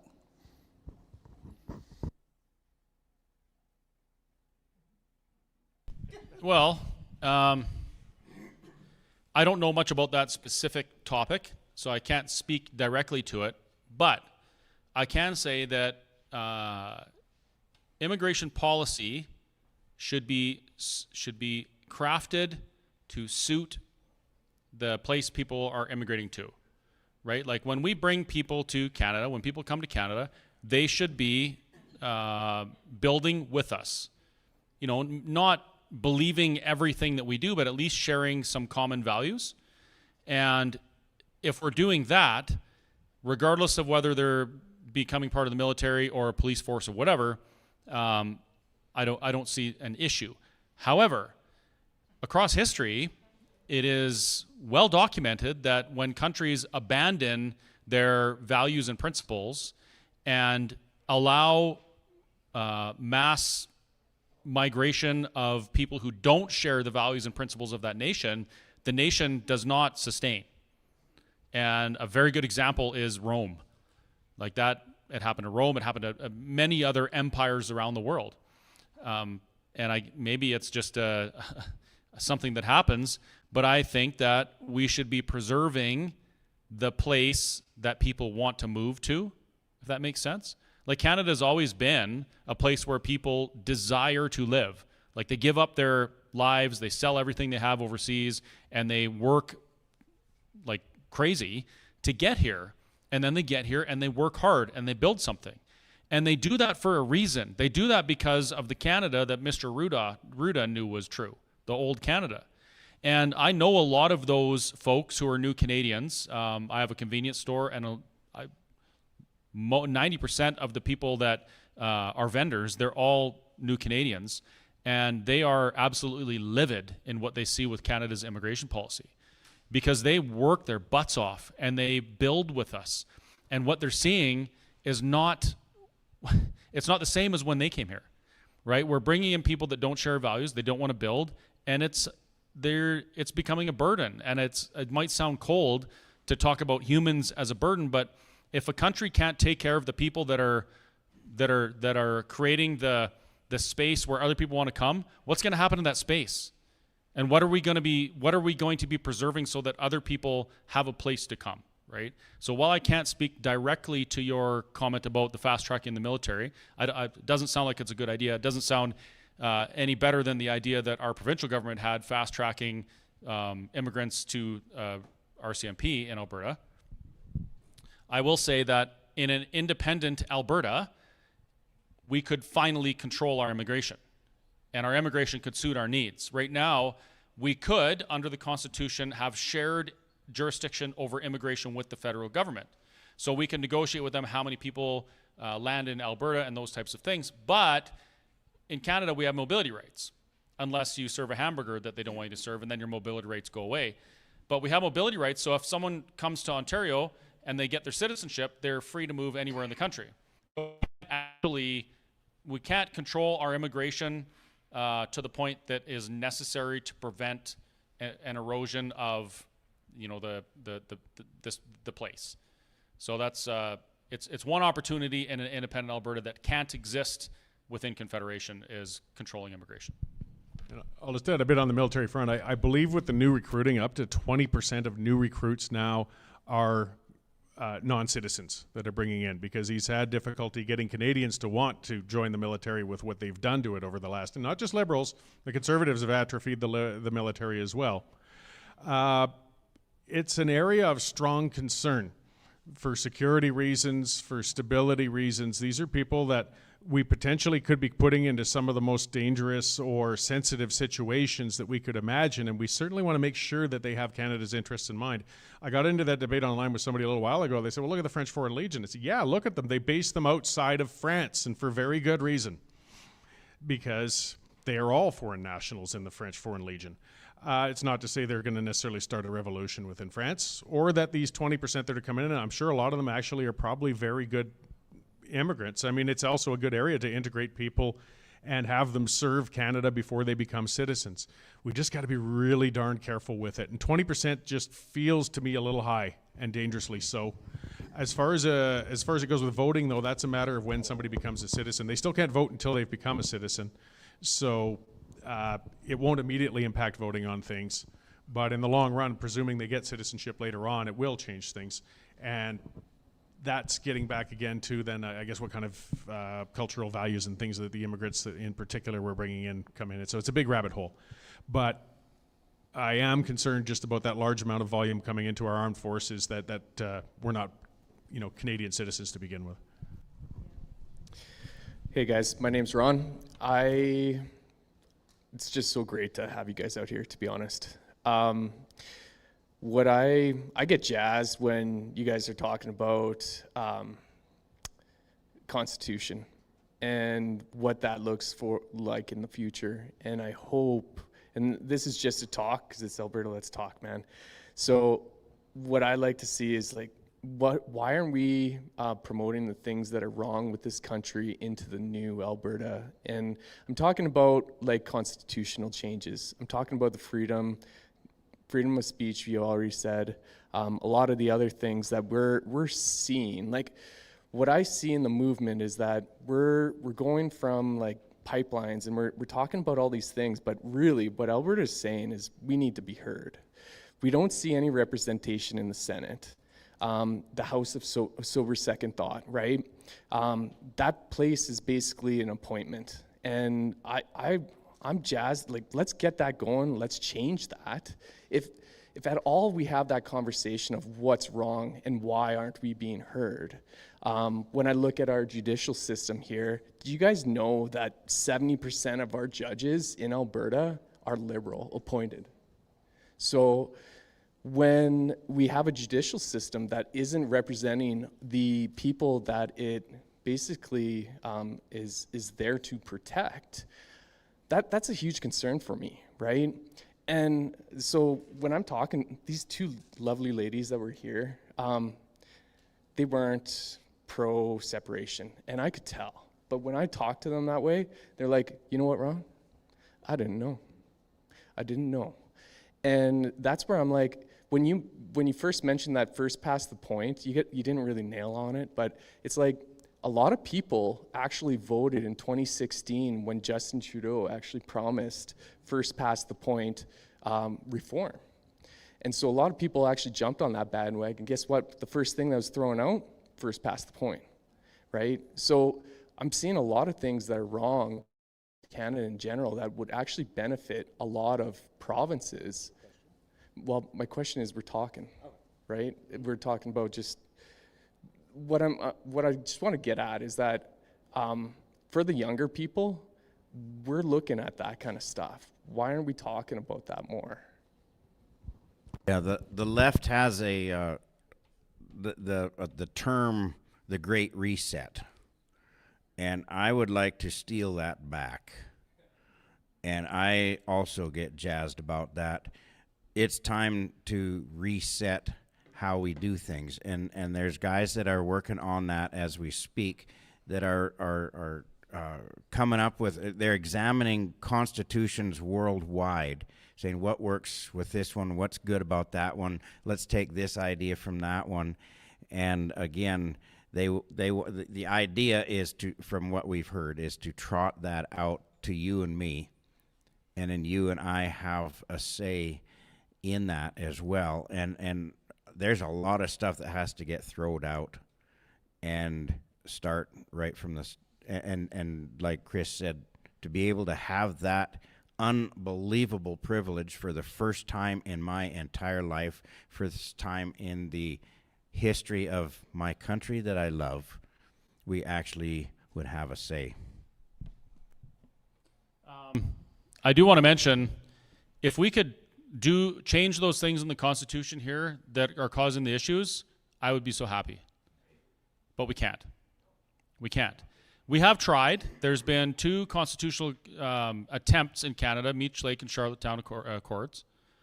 We had the Reform Party, which was a absolute amazing Western-grown political solution that said the West wants in. One of the things that they were advocating for was Triple E Senate. And even the Supreme Court actually struck that down and said never. The reason why we can't fix these things, in my opinion, is because they're never intended to be fixed. Canada was never intended, in my opinion, to be an equitable relationship between East and West. And this is spoken out loud in 1903 on the steps of the Winnipeg legislature when Clifford Sifton said, "We desire, and every patriotic Canadian desires, that the great trade of the prairies go to build up our factories and places of work in the East and contribute in every way to our prosperity." And that's kind of the way it's gone. I really struggled with this one because it took a lot for me to get from we need the leverage for constitutional reform to constitutional reform is impossible. Not only is it impossible, but the system was never designed the way we thought it was. And I spent a lot of time on this, and I wrote a blog, and it's a really long one. It's called "What Business Have Ye with Me, Your Majesty?" And I started with this thesis. Canada was created as a business case, not as a people deciding they wanted to self-determine and have a country. We didn't get into rooms like this and decide what our constitution was, ratify a constitution, select our government. It was a group of people who were tasked with keeping peace and order in Canada. One of them was John A. Macdonald, another one was Georges Etienne Cartier, and there was 4 or 5 others. I can't remember their names right now. They actually went to England, and they sat with the Crown's representatives, and they wrote the British North America Act. And they passed that act in British Parliament and imposed it on the Dominion of Canada. So it was another sovereign nation that wrote a bill telling Canada how we were going to be governed and what our laws were going to be. So part of that set the stage for a nation in which the people were subjects of the government. And that's where Canadians find themselves today. We have our motto in Canada is peace, order, and good government. Our neighbors to the south, who are for better or for worse, they're the greatest experiment in freedom the world's ever seen, celebrated 250 years this year. Their motto is life, liberty, and the pursuit of happiness. And there, they fought and bled for the opportunity to self-determine. They fought the British. They kicked their butts. And they lost a lot of lives. Something like 20 or 30,000 people died. And then they got together in rooms and they wrote their constitution. And then they amended it over a period of years. And it was by the people, for the people. That's what Alberta has the opportunity to do. Alberta has the opportunity, for the first time in Canadian history, for the people to decide the rules under which they'll be governed. The people have the opportunity to decide what the rules of the government are. We get to tell the people that want to be our leaders and governors how they can do it. We set the guardrails. We never did that. And that's why I believe that the Constitution has never been able to be changed. And you mentioned the Senate, that's a constitutional thing. Equalization's baked into the Constitution. Immigration rules are baked into the Constitution. All of these things that cause the inequality between East and West are baked into the Constitution. And I believe wholeheartedly that it's that way on purpose. And it all comes back to that Clifford Sifton quote. Quebec and Ontario are Canada. The West is the West. And that's why in 1980, the Liberal government literally said, screw the West, we'll take the rest. Because we weren't Canada. We're a resource colony. Nothing's changed. That's what you're talking about, though. Yeah, the importance of having the discussion. We've got a whole generation that didn't live through Beach Lake and Charlottetown, that didn't get to watch Bert Brown carving Triple E into his field as a form of protest to point out that we need a Triple E Senate. We need to have the discussions now with a new generation that didn't get educated on these things to first show the problem. Senate I like using is one because it's just such a vile, undemocratic institution. So illustrate the problem, why we're terribly underrepresented within it, and then even those representatives who are in there are appointed and not democratically placed and often just aren't really doing their job anyways. And then you got to present a solution. And it's that road to walk them towards, because the solution in the end tends to lead to right where we are again today. But it's kind of like I was talking about before. You have to let them walk their way there. So when they realize, you know, well, we could change the Constitution. Okay, well, let's have a look at past attempts. I mean, again, they didn't live through it. So it's not unfair for younger people to ask and not understand that this is not a formula that works. And eventually they will hit that same conclusion. Holy crap, we've got two choices. We accept this Constitution in perpetuity with how it poorly serves us, or we become independent so we can draft a whole new and better document and system for ourselves. So it's a process. For an immigration model, for example, and I'm not saying Australia is doing a great job, but I personally love the Australian immigration model. First, you have to have 5,000 Australian dollars on your bank account to come in. And then there's a working visa and a tourist visa for a half year and a year. And if you want to immigrate to Australia, then they're having, okay, we want to have lawyers in or nurses in, and they're actually deciding who's going in there. So that's maybe one of the questions. We've got an anonymous question from the audience. Sandy is going to read it. If the referendum does go through, what will happen to the pipelines that taxpayers are now funding? Really good one. This particular referendum, though, is again not binding. So I mean, all the deals and processes and things that are happening are still going to carry on October 20th, the same as they were on the October 19th. Likewise, if we get to a clarity compliant referenda, well, when we get to a clarity compliant referenda, and when the time comes that we vote yes, same thing, the day after, that begins the process to moving towards a constitutional convention, transition committees, things like that. Things like pipelines, let's say that's a couple of years away. That means this pipeline is still at the talking stage, so there won't be much to change. But I mean, treat it like any other business transition that's halfway through. We have to have a plan, allow the business or whatever it may be to transition into the new system. If it's a federal partnership thing, that's part of the negotiations then, and we want the federal ownership right the heck out of it. This isn't going to work, we're done. So we'd have to do those sorts of negotiations in that transition as well. Things would change. Speaking on what I think with that pipeline, the chances of that thing going into the dirt are, I'd rather buy Lotto 649 tickets for my retirement than believe that thing's ever going to get done. But they'll still be talking about it when the time comes when we do vote to get out. But still, it's a good question because there's going to be a lot of things mid-process and in the air, and we will have to transition those smoothly when the time for independence comes. This brings up another question, though.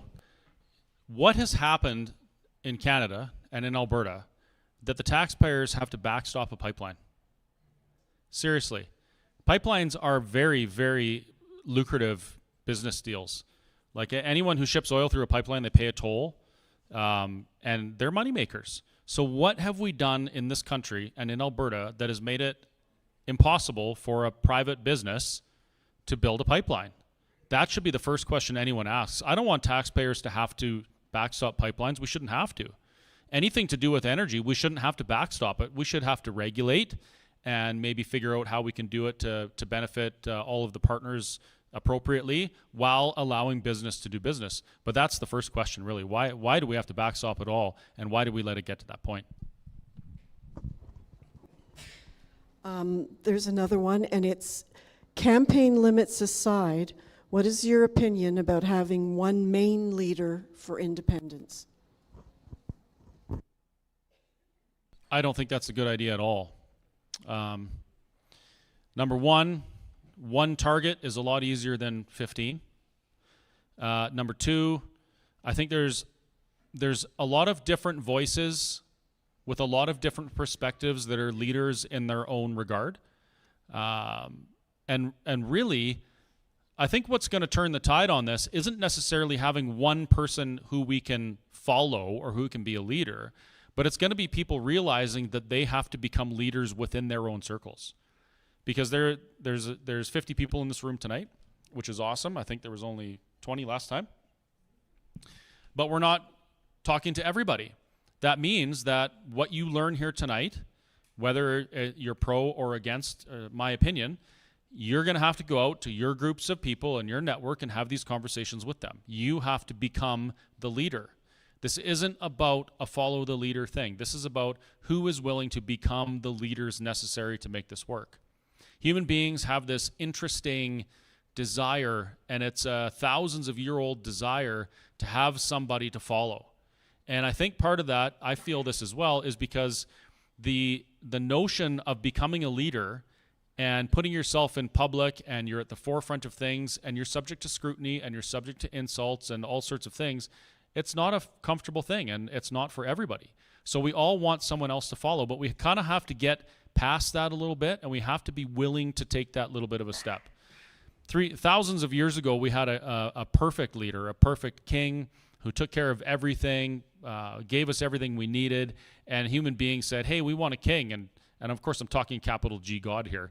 God's like, well, I am your king. Why do you need a king? And they said, well, we want someone here to be our king. And look how it's gone ever since, right? There's been good kings. There's been bad kings. There's been some absolutely horrible kings that massacred their population. So before we ask for a leader, we need to ask ourselves, how can we lead in our own capacity and further this without focusing on someone else?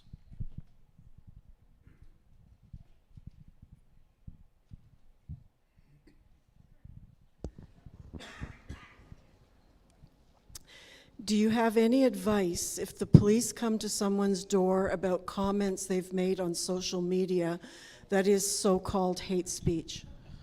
Answer this one. Why?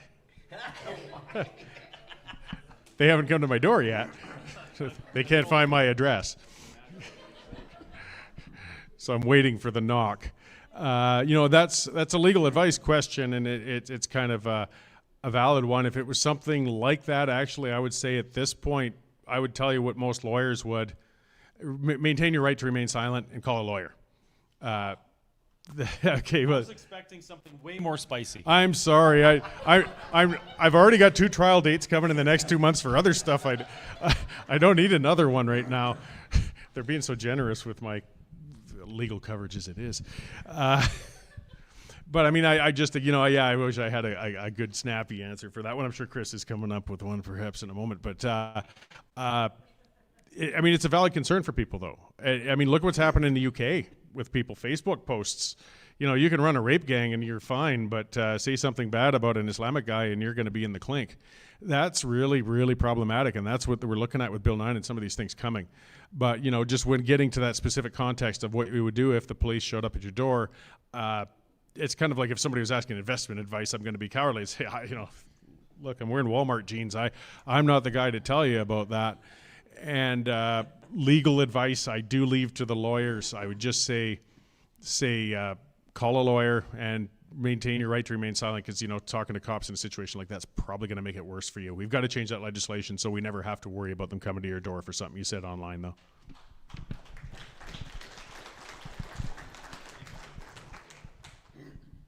So I guess it's 9:30 now. Have anybody still a question? Comment? A talk? If someone has 40 or 50 questions rapid fire, that's great, because we have a sponsor on the live stream who's donating money for every question. So if you have a question, now's the time. Over here.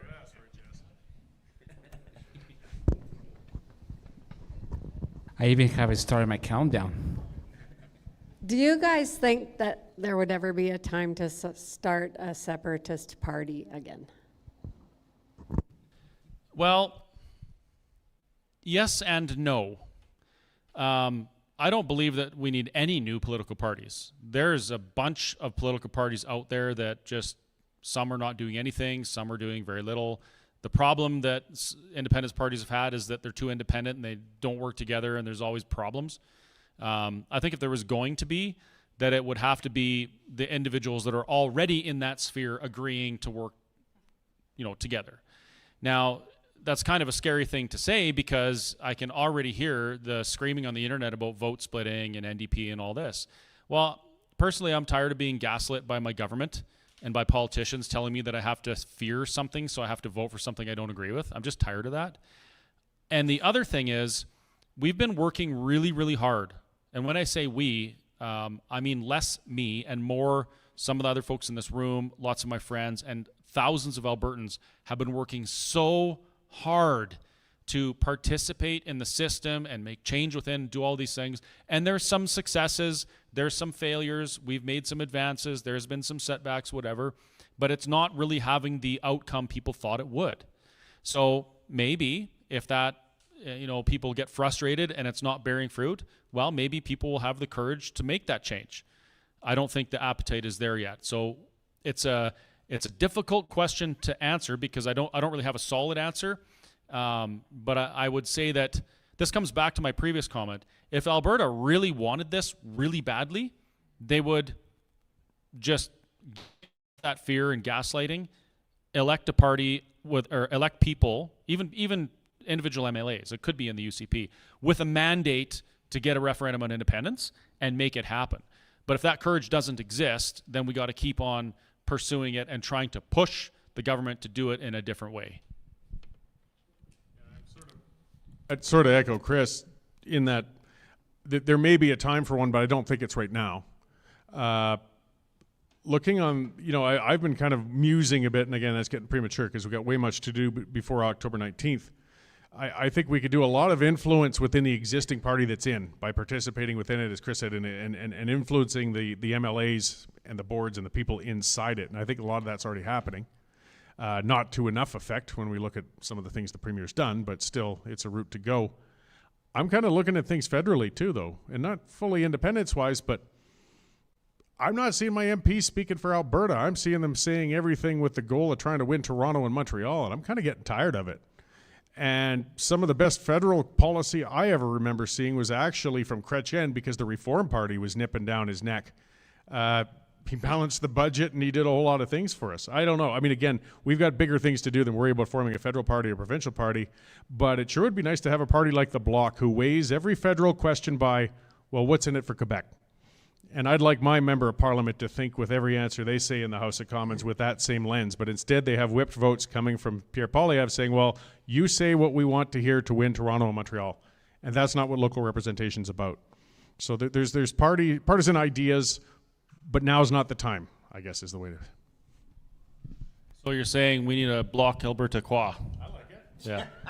Quebec has something that we don't have. They lived under decades of linguistic apartheid, and there was a lot of pain that people went through, and it culminated in a federal party that represents Quebec and Quebec's interest. Alberta hasn't had that.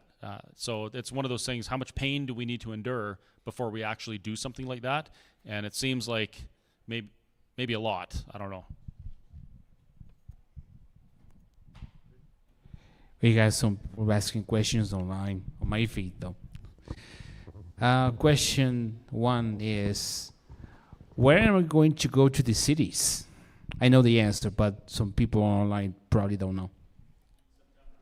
September. We start heavily rotating throughout the cities in September. So very few rural events unless they're specifically requested and we line them up, but we'll be heavily focusing on the cities. I thought it was in August. September. Okay. Yeah, I'm Pat, and I was just wanting to talk about Danielle Smith a little bit. About 4 or 5 years ago when APP started, she bought her membership right beside me in High River, so I knew she was on board. But boy, since Carney came to Alberta here a couple months back, she's flipped like a fish. And I'm just wondering, like, Pierre is putting out there, about Carney and how he's spending all these billions of dollars traveling all over the world and all the food he's buying for his people. And then today I heard that Danielle is so proud of Carney for all his traveling and how he's getting everybody on board with Canada. And it's just freaking making me mad because I like Danielle. But what has happened to Danielle that has made her flip like a fish? Well, I think you'd have to ask her because I can't speak for her. But I can tell you from what I've learned about Alberta politics, our MLAs in Alberta, they seem to be, a lot of them seem to be waiting for this golden claw to come down from federal politics and pluck them out and bring them over. Why is that? Well, in the 90s, before Jason Kenney was a politician, he was a lobbyist, and he actually lobbied the Alberta government to reduce MLA's wages and remove their pensions. Now that might sound, hey, that's super conservative that they would do that. But then if you think a little deeper, if our provincial politicians have less lucrative jobs than our federal politicians, would it not kind of make sense that they would be willing to not fight as hard for Alberta so that they could have something happen federally? And we see that time and time and time again. That golden claw comes down, plucks someone out and puts them in this thing. You know, Kenny's in the Privy Council. He's been a federal minister, all of these things. And I will point out that a lot of these politicians that kind of go that way, Danielle Smith and Jason Kenney included, they're all part of the same group from the 90s. They worked together on different political campaigns. Danielle and Jason Kenney and Pierre Poilievre and even Ezra Levant was in that group, and my friend George and my friend Roy, they were all in this group. And, you know, talking to some of them about some of those things, it kind of makes me wonder if maybe our politicians in Alberta know that it's better on the other side.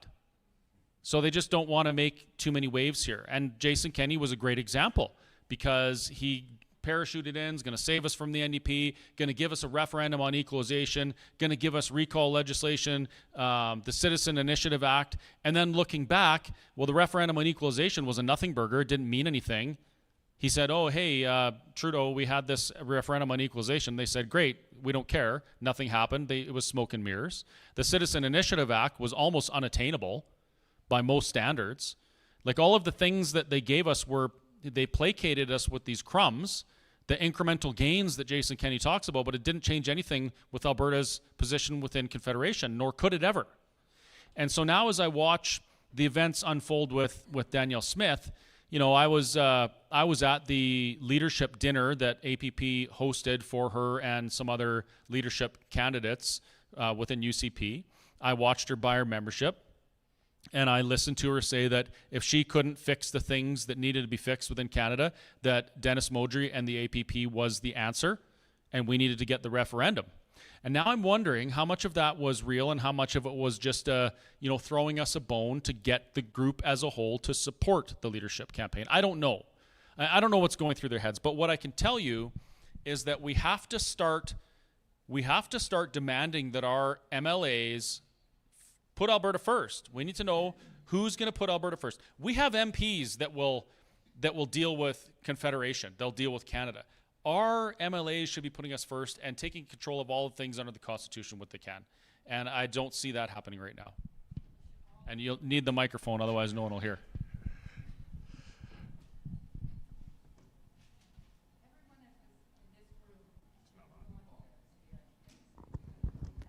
Every one of us in this room should be going to the monthly or bi-monthly CA meetings in our little towns. Like, ours is in Claresholm most of the time. The annual one in January was in Fort Macleod. And the turnout for the annual CA meeting was pathetic. And they had Berta Proud Dad there as their speaker. Like, people have to start going to the local board meetings and listening and getting up and asking questions, because that's the only way we're going to win this, is if we start showing up. Even if we don't talk, we have to show up. Yeah, the only way to hold politicians accountable is to get off our own butts. I'm not sure what's happened to Premier Smith. I still think highly of her. I'm part of that same crowd in the 90s from Reform and into and onward, Wild Rose and so on too. And I know they were genuine people at that time looking for change. I don't know why she insists on spooning with Carney these days. I do appreciate most of the things, a lot of the things she's still done, but I'm very getting concerned. I think most politicians, the second they get elected the first time, should have a stamp put on their collar, just like a jug of milk with an expiry date. Because they start with the high ideals and they slip into the terrible mix. And Jason Kenney's a prime example. He's a very smart man. The Jason Kenney of the early 90s with the Taxpayers Federation was a pit bull who did hold Alberta politicians to account. The Reform Party Jason Kenney was an excellent opposition member. He was constantly voted hardest working member of Parliament. And then even the cabinet minister, Jason Kenney, in immigration was pretty good. But what happens with them, the term for it, there's a few, you know, Ottawa syndrome, dome disease, auto-washed. When they're in there too bloody long, they lose sight of why they got there in the first place. And it shows. He's not alone. Jason's just a very striking example of it. But it happens to many, if not all of them. Premier Smith had a break in the middle of her time in the legislature thanks to her rather ill-conceived floor crossing. But she's been in quite a long time too. And I think maybe forgetting why she got involved in all these things in the first place. So the only thing we can do, though, is get involved. And something we got to do more often is, and I'm not calling for her yet at this point, but with a lot of them, is just fire them. If you don't keep firing them, they'll keep getting away with it. A lot of them would like to have their job longer than 4 years. And if we start turning them over a lot, they'll start waking up.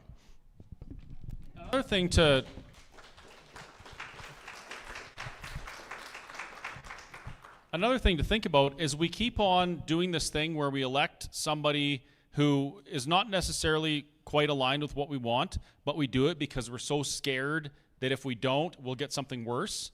And then we whine and complain when they don't do all the things we want. Like that's why I say if we have the courage to change that, it will change. But if we don't, it won't. So I say, yeah, go to your CA meetings. Of course, participate. Be civically engaged to the best of your ability. Stop giving them your money. We've put $12 million in the UCP bank account. $12 million. That's what they still have. And a lot of that money is probably going to be used to campaign against what Alberta wants with self-determination. Don't give them your money anymore. Give your money to someone who actually, is aligned with your values, and let their voices get amplified so that there's maybe a little bit of a threat that something might change. Because right now, I think a lot of our MLAs, they are comfortable knowing that they'll never lose their position because the NDP is so scary.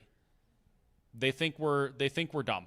They're gaslighting us. They're telling us, oh, if you get an NDP government, it's going to be your fault because you split the vote.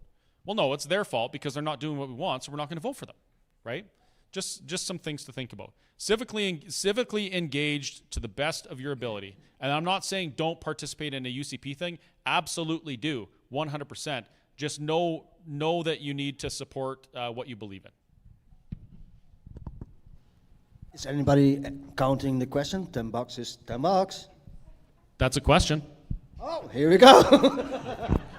So, all right, no more questions. 1, 2, 2.5, 3 quarters, 3, 2 7/8, 2 15/16. We're done. All right, well, thank you very much, folks. It's been an absolute privilege to be in southern Alberta again. Beautiful down here. You people are, I said you people again. That's the end of my career. You guys and gals are awesome. Thank you so much for the spread, and thank you for participating. Thank you for your questions.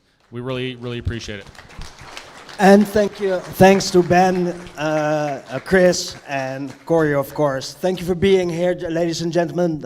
People who are watching online, go to freedomcalendar.net, and if you want to make some donations, you want to have some more information. And also the Christmas stuff is also streaming as well too. If you want to do some donations or have some more information, go to letstalkalberta.com. Thank you, ladies and gentlemen.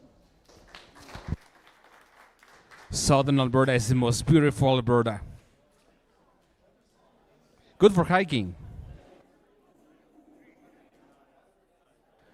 Oh, if I only knew there was lighting out there, that would make my life so much easier for the cameras. Boom. You're muted.